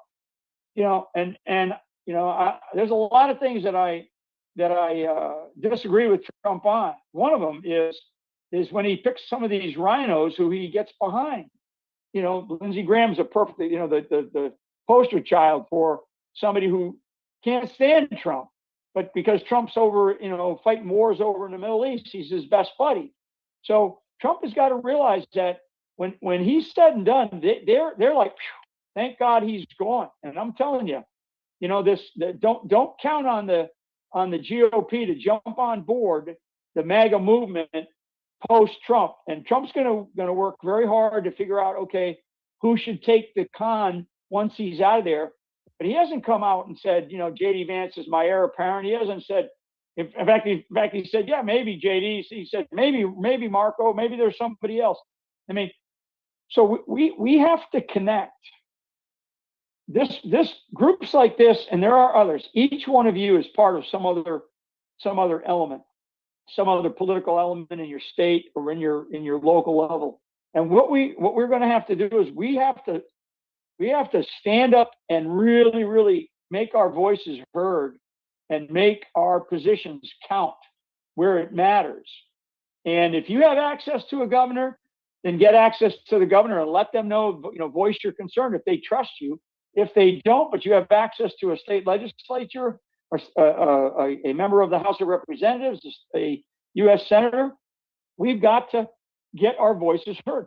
The House of Representatives and the Senate, they both belong to the Republican Party. And not one election integrity or election security action has occurred. Not one. So Trump has signed multiple executive orders. Not one has been turned into a law. I'm kind of at a loss, Steve. I'm at a loss to others that are on here.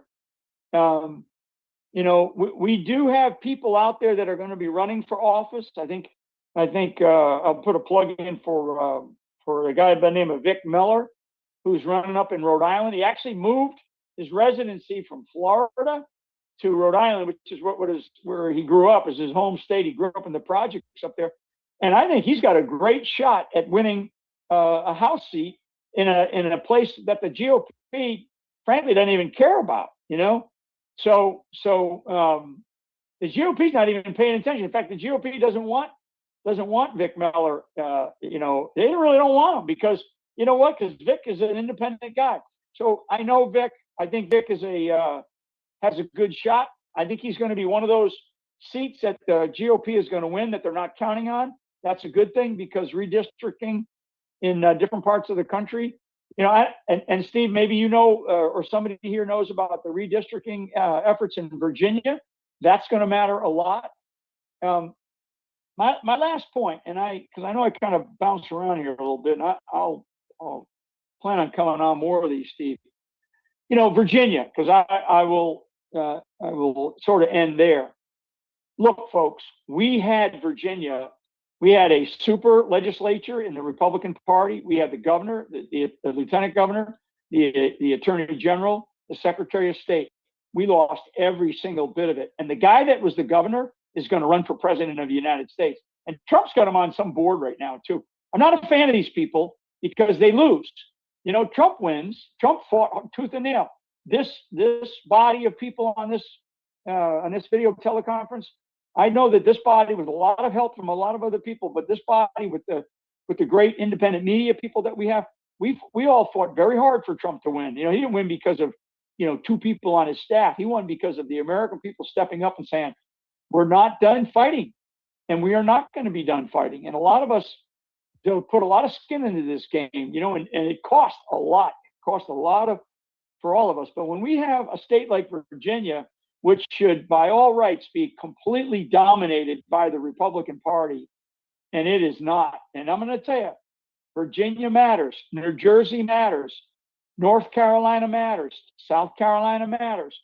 And if we don't win these couple of key states, Ohio, right, Michigan, I mean, you know, so every one of those states I have been in the last 6 months, and at some local level, and I'm going to Wyoming, I'm going to Iowa, I'm going to Montana, I'm going to go back out to California, I'm going out to Phoenix, Arizona. I mean, all of it is for county level stuff. It's for local stuff, because that's where the proverbial rubber meets the road. And I'm telling you, the people of this country are upset. They're upset with they don't feel like we're moving towards America first. They feel like we're moving towards another effort. And the war in Iran is a big, you know, distraction. And it's going to it's costing us $1 billion a day, if not more. Let's pray that Trump has a good exit strategy and a quick one here, and we're done with it, and that the people of Iran aren't wiped out afterwards. But that's, you know, we're dealing with a psychotic ideology that could happen. But back to America, we have got to execute the executive orders that the president of the United States signed, and they should be turned into law. I mean, look at what it's taken to get the SAVE Act. And so what I'm telling you is that roses are not red, right? They're not red. And if we don't get our shit together here, and those of us that have an ability or have a voice, certainly, or members of other groups, we have got to work hard at the local level to keep this fight going. Every single election we've been saying for the last, 3 or 4 have been the most important. This is it. I think this is it. If we lose the House, they're going to impeach Trump. They've already said what they're going to do, and he's going to be a lame duck the day after the election if we lose. And very last thing, so what people forget, Trump still has a court date in February of 2029. He's got a court date in New York City for February of 2029. That judge is not letting him go. So he knows that. And that's why, what we ought to be doing, he ought to be looking for somebody to run for governor of that state to issue him a pardon. Christ, he can't even get Tina Peters out of prison, for Christ's sake. So anyway, I'll stand by, Steve, if anybody has any questions or comments. So I want to tell you something, so you can look this up. I don't know if you can see this.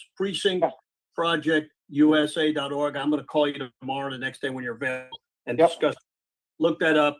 We're running a little late, but on the 30th of April, we have a precinct project call. I'm going to try to get you on that, let everybody know, and I'll talk to you about it tomorrow.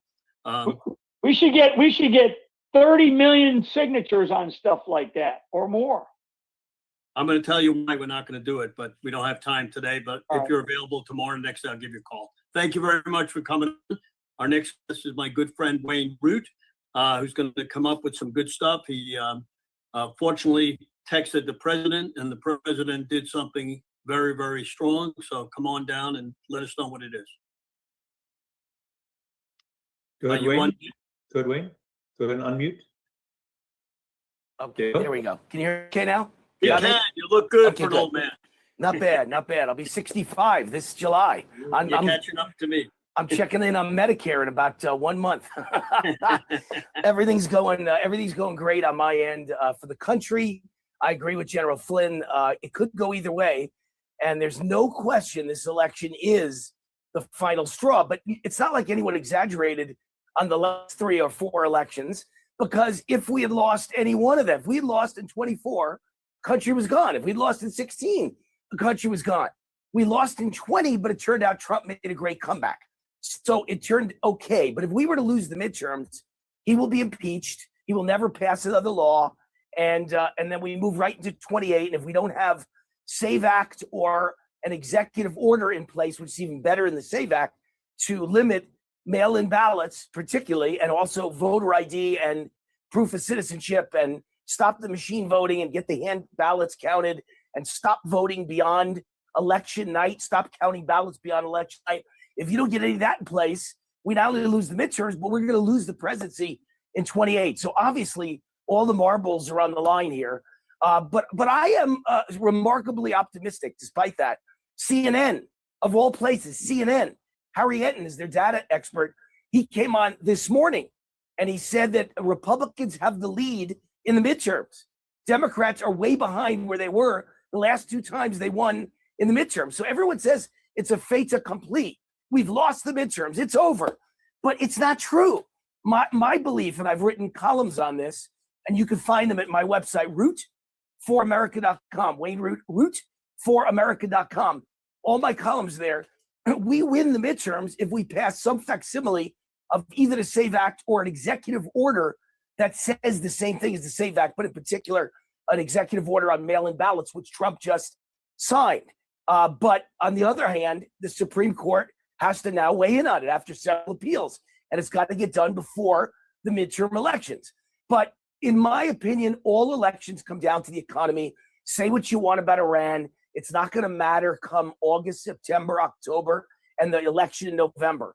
Everyone will have long ago forgotten it. What matters is the economy, stupid, as James Carville said. And all of the signs are there that the economy is about to explode upward with the war going on, despite the war. Lots of great news last week that I reported on my America's Top 10 Countdown show on Real America's Voice TV. Lots of great news about retail sales, jobs, small business jobs, GDP. Everything is showing what they used to call green shoots, that I think that if the war can get over in the next few weeks, hopefully the next 4 to 6 weeks, Trump can end this thing, maybe sooner. If the Iran conflict is over, then I think, and the economy goes well, and we pass some facsimile of either the SAVE Act or we get the EU approved by the Supreme Court, the EO executive order by Trump, we can and will win the midterms. It's going to be very different than people think, and I'm putting my money on this. I'll bet we win the midterms because Trump's economy is about to explode just in time for the elections, which is going to be a great summer of great economic stats and a great fall. So I still feel a lot of optimism. But look, Steve mentioned the EO that I had some hand in. I can never say it's me. Lots of people helped a lot. John Goodman helped a lot. John Goodman is like a relentless hound dog, and he pushed me and pushed me. Steve's friend pushed me and pushed me to write a column about Trump authorizing and signing an EO, and then getting it out so we have time for Democrat appeals, and then we have time for a Supreme Court expedited ruling. And I did, and then he pushed me to send it to President Trump, and I did. And then he pushed me to send a text to President Trump. I've got his cell phone, and I did. And literally 3 days after I announced it on TV, President Trump announced that he was signing the EO, which is the best thing we've got, much better than the SAVE Act. John Goodman, who's my election expert and Steve's election expert, will tell you much better than the SAVE Act, because this EU is really strict about mail-in voting, mail-in ballots, and it's tied in the Social Security Administration with being the final arbiter of who gets to vote and who doesn't. If you don't have a proper Social Security number, the state sends all the voters, and if they're not registered at Social Security, they're not voting. So it's a really good executive order, much better than the SAVE Act. So We got to get it approved by the Supreme Court. The good news is I told Trump on a text, you need to sign it now. Do not wait for the SAVE Act because it'll be sued. It'll be appealed. It'll be appealed again. And then it's going to go to the Supreme Court. We got to get all that done before the midterms. You got to sign it in March. He signed it on the last day of March, 3 days after my opening TV commentary on America's Top 10 Countdown, and about 5 days after I texted him and told him he's got to, this has to happen. So that's good news. The CNN report that we're ahead for the midterms is great news. And then I want to tell you about some other situations going on. First of all, I'm laughing about voter ID because we all know you need it for everything. The Obama Library. Do you know they have a contest to get it free on opening night to the Obama Library? And in order to enter the contest, you have to show proof of citizenship. Could Obama get into his own library? These things are incredible. Democrats just lie and lie and lie. Their nose must be like Pinocchio. It's truly amazing. Or Dorian Gray, on the inside, they must all be rotting because they're communist fraud liars about everything. So on the outside, they may look good. On the inside, they must be rotting to the core. But you need ID and you need proof of citizenship to get into a contest just to go to Obama's opening night at his presidential library, which, by the way, is a gigantic boondoggle with major cost overruns, typical, and is the ugliest thing anyone's ever seen. So I thought that was funny. And then I wanted to mention something I think has gotten by most people. What do we just have a minute left here? Yeah. Colorado, where Tina Peters is imprisoned, which is obviously the most terrible thing ever. And several people have asked me to mention that Victor Marx is running in Colorado for governor. And he was just asked about Tina Peters. And he said he doesn't agree that she should be let out of prison. He wouldn't help her get out of prison. That's what people have texted me and emailed me and told me to mention on the air. So just make sure that you check out Marx versus Scott Bottoms, who's a state representative, both running for governor. See whose opinions are that we got to get Tina Peters out and vote accordingly for the guy who supports Tina Peters and vote against the guy who doesn't. Just make sure about that. And last but not least, Steve, Colorado is now forcing lawyers to sign their life away that they will not cooperate with ICE in any way, shape, or form, or they lose access to the legal computer system of the state of Colorado. They're asking lawyers to break the law and aid and abet illegal aliens. Colorado at this point is a lost state between Tina Peters, the stolen elections, and now this. It's a lost state, very sad, but we could still win the midterms, and I think we will if a few things break right. RootForAmerica.com is my website, my TV show, America's Top 10 Countdown, and my daily 2-hour podcast, War Zone Live. Find all of it at RootForAmerica.com, WayneRoot@gmail.com. God bless you for everything you do, Steve. We love and appreciate you. So we got one thing we need you to text President Trump about. Yeah. And that is get rid of the machines. Yes, get rid of the machines. Yeah, because those votes coming in and they go in the machine, we don't know what it's going to say when they come out. So even if we, I'll do it. I'll do it. He knows. He's aware. And I texted him last week, get rid of Pam Bondi. Right away, today, 2 hours later, he fired Pam Bondi. Now, was that me, or did I push him over the top, or did he even see it? I don't know.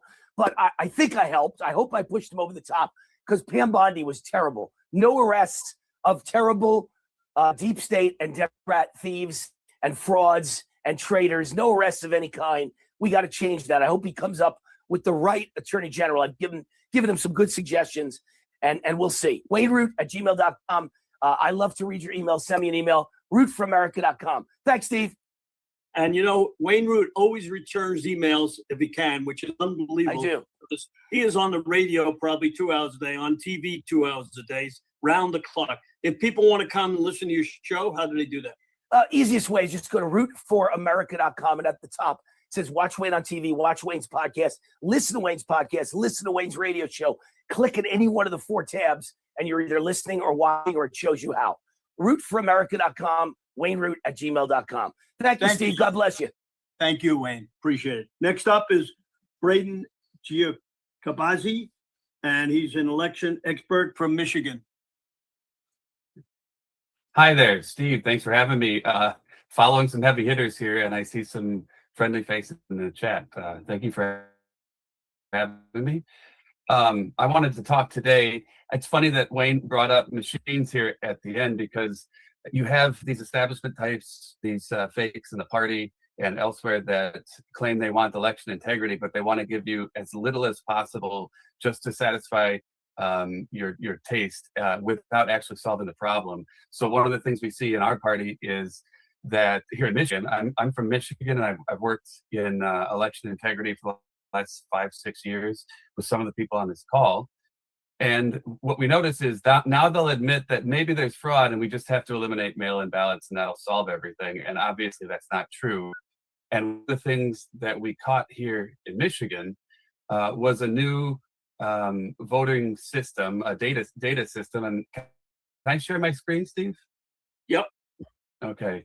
So we found a new system here that they're trying to push within the Republican Party that snuck its way in like a Trojan horse here to manage election data. And these are people that claim that they want election integrity. And they'll go on news broadcasts and say, look, we've implemented this system. It's so transparent. Well, what is the system? The system is called Cyvera, and it's a system that will manage your ballot images after an election, and it will also manage qualified voter files and those sorts of things.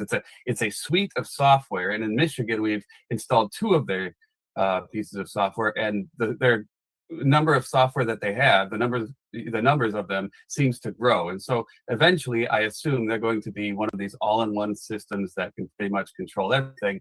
And just like George Orwell says, if you control the present, you control the past, and you'll have no history because they will be in control of it. Now, what Cyvera does in Michigan right now, it snuck its way in with a Republican clerk. This wasn't the Democrats. And they snuck their way in by saying, we will manage your ballot images for you. So during an election, your tabulator, your machine that you shouldn't have, but you do, it should be taking an image of every ballot. Well, when you FOIA for that image, you expect to be getting that image, the actual image from the election. But no. What you're actually going to be getting in this part of Michigan, as in 10 other states around the country right now and growing, you're going to be getting a different file format. So the image that's spit out by that machine should be what's called a TIFF file. It doesn't matter what that is. What it matters is that the original file is in one format, and then you will get a lower quality file put out in a PDF format, which is just a basic document format. And then, so you won't be able to know that it's the same file, but also it will have metadata stripped out, such as timestamps,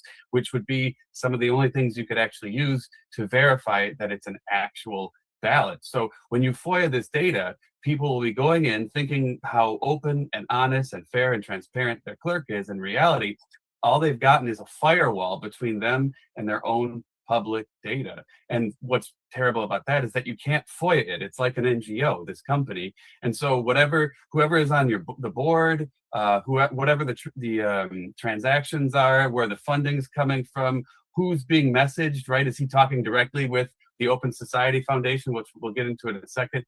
You'll never be able to FOIA that. The only person you can actually FOIA is your clerk, and maybe glean some tertiary data from that. So that's a problem. So who is Cyvera? Well, Cyvera was created by a man named Adam Friedman. Now, today he claims to be a very unbiased source who creates this company who just wants free and fair elections, and that might be true. However, if you look at his background, it's pretty diabolical. So what we have here is he's the founder of a group called Voter Choice Massachusetts, which advocates for open primaries and election day registration. It has supporters of Ayanna Pressley, who was part of the squad with AOC and those people, Ilhan Omar. You have Elizabeth Warren supporting it. You have all of these leftist organizations, such as SEIU, several of them. You can see here, if you zoom in, the Green Rainbow Party is supporting it, immigrant and refugee advocacy coalitions, and Common Cause Massachusetts, which will come into play in a second here too. So that's one group that he founded. He's not just a member, he's not just on the board, but he founded it. But he also founded a group called Rank the Vote, which is its primary function is to push ranked choice voting. And now, not only does it push ranked choice voting, which is what every communist organization and globalist organization is pushing for, because it makes your election system so much more complicated, so much more expensive. So then it becomes more centralized and then controlled, and it can be gained by wealthy people who understand statistics and how to gain multi-round voting systems. But so he didn't just found this organization, but he also wrote a national playbook that many organizations use to push ranked choice voting around the country. This is his claim to fame. He also pushed open primary and same-day registration. He's also an advocate for a group called the Brennan Center for Justice. He's also a supporter of theirs, and they support election day registration too. Now, the Brennan Center for Justice is kind of like this incubator, this think tank, where they come up with these nice flowery sounding ideas for why you shouldn't be in control of your elections. They push for DEI advocacy, social justice, abolishing the Electoral College, national popular vote, racial and gender dynamics on the Supreme Court and courts in general. They actually were the incubator over here for for our director of elections here in Michigan, Jonathan Brader, who claimed to fame at the Brennan Center was to write 2 papers about why you shouldn't be able to clean up your voter rolls and why there was this very promising organization that was formed called ERIC that should be put in charge of your election materials. And he just so happened to end up being the chairman of that board eventually. Now, so who else is Adam Friedman? So Adam Friedman created those 2 organizations. He's pushed ranked choice voting for a decade. Then he founds this organization. But what else was he? He was also a board member of Common Cause, right? Common Cause is tied deeply into the Soros Network and the Open Society Foundation. In fact, if you go from Common Cause Massachusetts, where he was the board member of, if you go to the parent NGO, Common Cause, Robert Reich is actually the chair emeritus of that board, and it's tied to Arabella investors and all these people that are directly tied to the Open Society. But that's not all, right? This Adam Friedman guy who founded Cyvera, which he claims is nonpartisan, he was also a former board member of Mass Vote.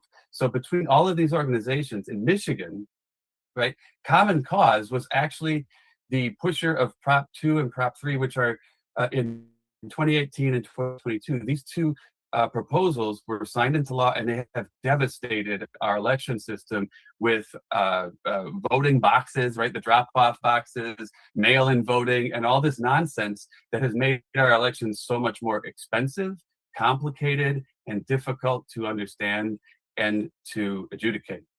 In addition, right, they have all of these, very similar supporters for their organization. So they also, they also have ties to the No Kings with Common Cause, which is, I guess, pretty apropos now. But if you look at Mass Vote, which he was a board member of, they are funded by a group called the Herman and Frida Miller Foundation. And if you go to them, they also support the Chinese Progressive Organization, which supports CCP officials. Now, this company claims to be unbiased. Maybe it is. But why are Republican candidates and Democrats all flocking towards this when people like the 100 people on this call, election integrity experts around the country, are banging on the doors of all of these Secretary of State candidates, all these Senate candidates, all these governor candidates, all the local candidates for clerk? We're banging on the door, trying to show them how to run a clean election, the simple things you can do that are almost free, that will put you in connection with the data and keep your constituents in connection with your data. But somehow, this guy is somehow finding his way to the top of the heap while all of these public officials ignore us. And that's what I want to highlight here today, is just Cyvera, because if you look at it, it seems like it's a Trojan horse with ties to Eric, because he's a big supporter of Eric, obviously, right? And you can see that Pew Charitable Trusts, they supported Eric, they founded Eric, and they also happen to be on the board of Jocelyn Benson, who is our Secretary of State, who's famously corrupt, right? So we have all kinds of options here, and it's something that bizarrely was never looked into, apparently, by many of these Republican and Democrat clerks and secretaries of states in multiple states. So I wanted to bring that to people's attention today, and I can take some questions. You can find a very succinct video that I strongly encourage all of you to view on my X account at Michigan Braden, at Michigan Braden. It's right near the top. It takes 5 minutes to watch the whole thing, and it summarizes everything with visuals, audio, and everything for people who don't understand it, so they can see that there's a firewall being put up between them and their data. And like I said before, when you put a firewall up here, you think you're getting free stuff. You think it's going to be free. It's not free. First of all, to run Michigan, based on the numbers they gave, it's probably $1 million per year if they did the whole state.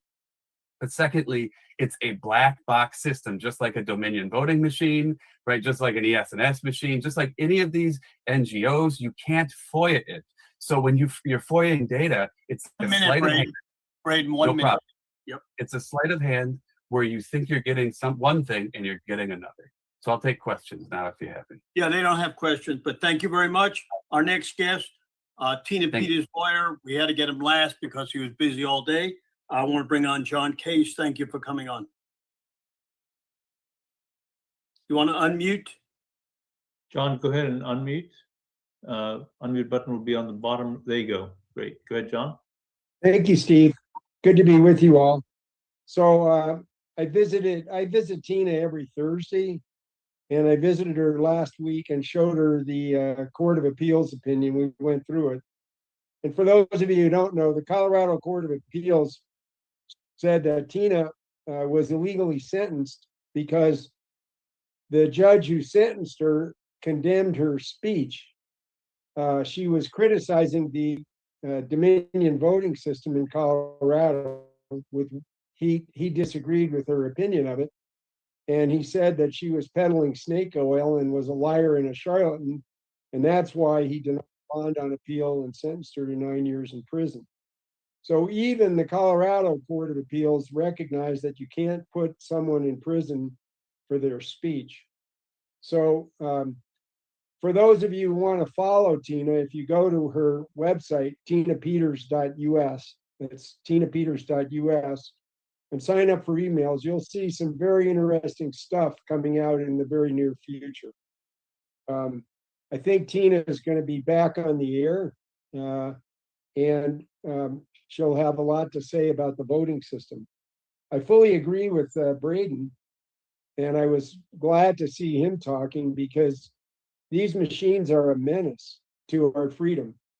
The Bexar County, Texas problem that surfaced February the 19th showed that there was some kind of illegal interference in the list of people who voted, because they found 4,100 phony names, 4,100 phony voter ID numbers, and 4,100 voter addresses in the list of people who voted on February 18, 2026 in Bexar County in the Texas primary. And then you have the situation in Riverside, California, where the sheriff seized the ballots because, according to the county clerk, there were 611,000 ballots. But there was only one issue on the ballot, and that issue was, do we have redistricting? Vote yes, or not redistricting, vote no. So a single ballot with a single question on it. But there were 655,000 votes reported, tallied by the clerk on the computer voting system. So how can you have 611,000 ballots with a single issue on it, and the machines record 655,000 votes? It's impossible unless the machines are generating phony votes.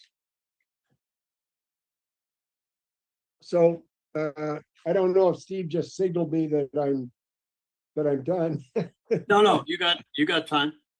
Okay, so we know that the machines are susceptible, and we know that in 2026, there has been outside interference in our elections in Texas and California through the computer voting system.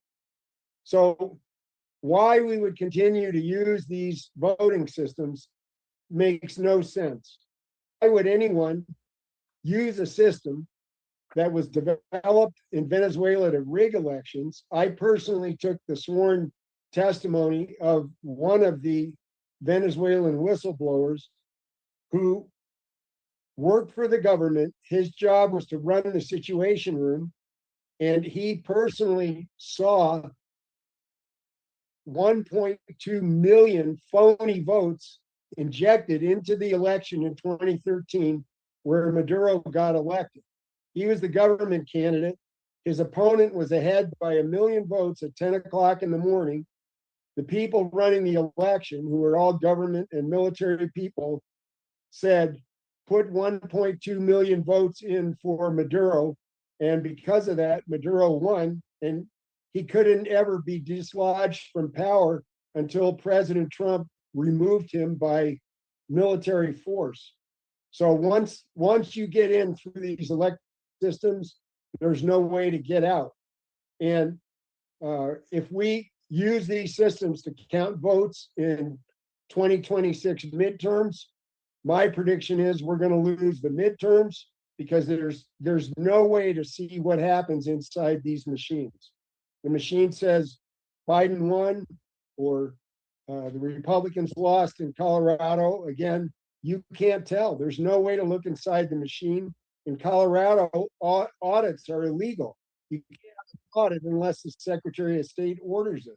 The Secretary of State is a Democrat and a political enemy of Tina. She's never going to order an audit of an election. So we're doomed if we use these machines. What is the alternative? Hand count the ballots in the precincts. When I got to Colorado, when I got out of the Navy in 1970, I cast my first vote in 1972. I went to my precinct. I showed my driver's license. They checked me in. They gave me a ballot. I filled out the ballot in a private, secluded place. And I took the marked ballot and I put it in a slot right in front of an election judge. They marked me as having voted, and I left. They had those votes counted, and they knew who won every race in the election by 10 p.m. Because in a precinct, you're only counting 1,500 to 2,000 ballots. A team of 20 election judges can do that in 4 hours, and then you know the results that night. It's perfectly feasible to do, but the computer companies and the Democrats don't want elections to be run that way.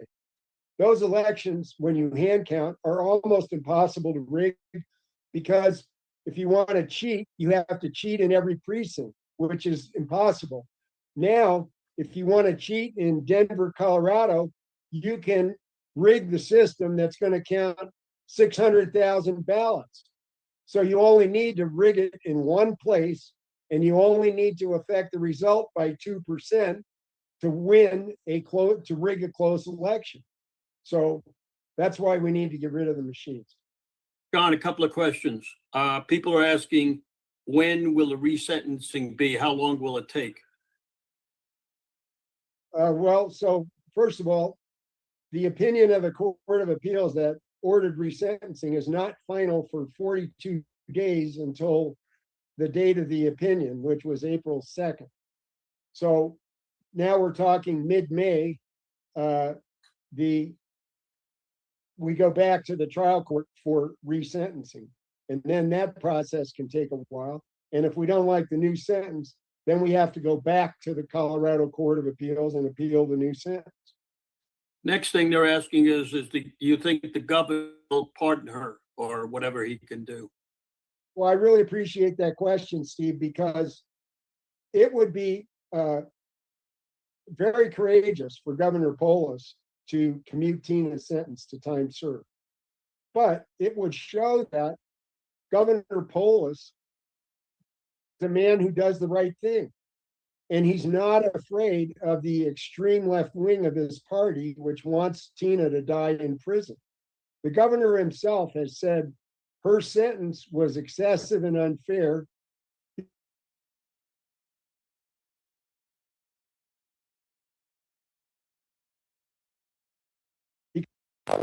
Just like Tina, that person got probation. What's the difference between the two people? Tina's a Republican and very outspoken on elections. that person's a Democrat and has the inside track with the judiciary. So she got probation. Completely unfair.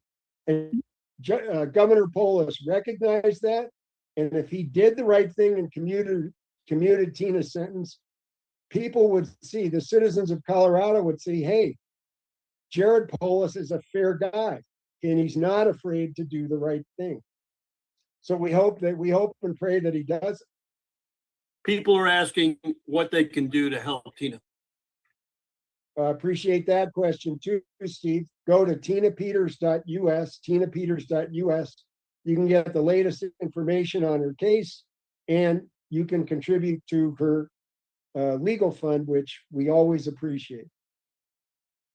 Also, they want to know how they can reach you in case they have any suggestions or need information. You can reach me at brief, BRIEF, at johncaslaw.com. John, thank you very much. We got to run because we got to be off here in about 3 minutes. So thank you very much for coming on, and we'll have you on again to update Tina. We'll try to call the governor to ask him for leniency for her. Everybody here loves her. You know, would you please, when you speak to her, let everybody know they keep asking about her. Well, I appreciate that, and I will tell her, Steve.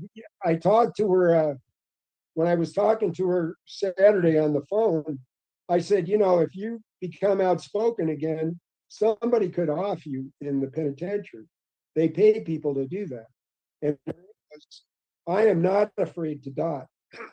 I am more concerned about Americans losing their freedom. So thank you. It's an honor to represent Tina. Thank you. Thank you very much. Okay, we came to the close today. Our next Zoom will be on the 30th of April. It'll be a precinct project, USA.org. We're asking everybody to sign up for that. This is very important. We spent 3 months working on this. 6 months before that, I will speak to General Flynn to help us tomorrow. If you would like to get a flag shirt, I see my co-host wearing his great flag shirt. Go to theflagshirt.com, www.theflagshirt.com. We appreciate everybody coming on. It was a long day today. Raj, you want to close it up? Yes, thank you. So again, friends, thanks for being on the call. And those of you that are watching this on the live stream, thanks for being on that. Again, this event takes a lot of effort. So please go to theflagshirt.com. You can see the website there. And if you already have a shirt, get another one, because this is a whole new line of gifts that are available. Look at these fabulous, fabulous, fabulous items you can buy for men and women. So be sure to check that out. Also, for those of you that are asking how do you get the recording of this call, very easy. Go to Stern American, sternamerican.com, sternamerican.com. Click the Rumble channel. Click the Rumble channel right there. That's what I do. That's the easiest way to do it. And all the videos are listed here. Anything that's live, like this one, click on the live video right here. And you can see it right here. You can actually see 9,700, almost 10,000 views just on this particular episode that you guys are on. And then when it goes to the network of podcasters, that number is going to explode exponentially. So there's a big, big, big volume here. So Steve, Anthony, and the team, thank you for putting all this together. Thanks for all your hard work. And most importantly, thanks for being here. And thank you in advance for sharing this video, the link, the information to people in the network. We've got to get the word out. Back to you, Steve. Don't forget Melissa. Melissa's going to be going on vacation, so we're going to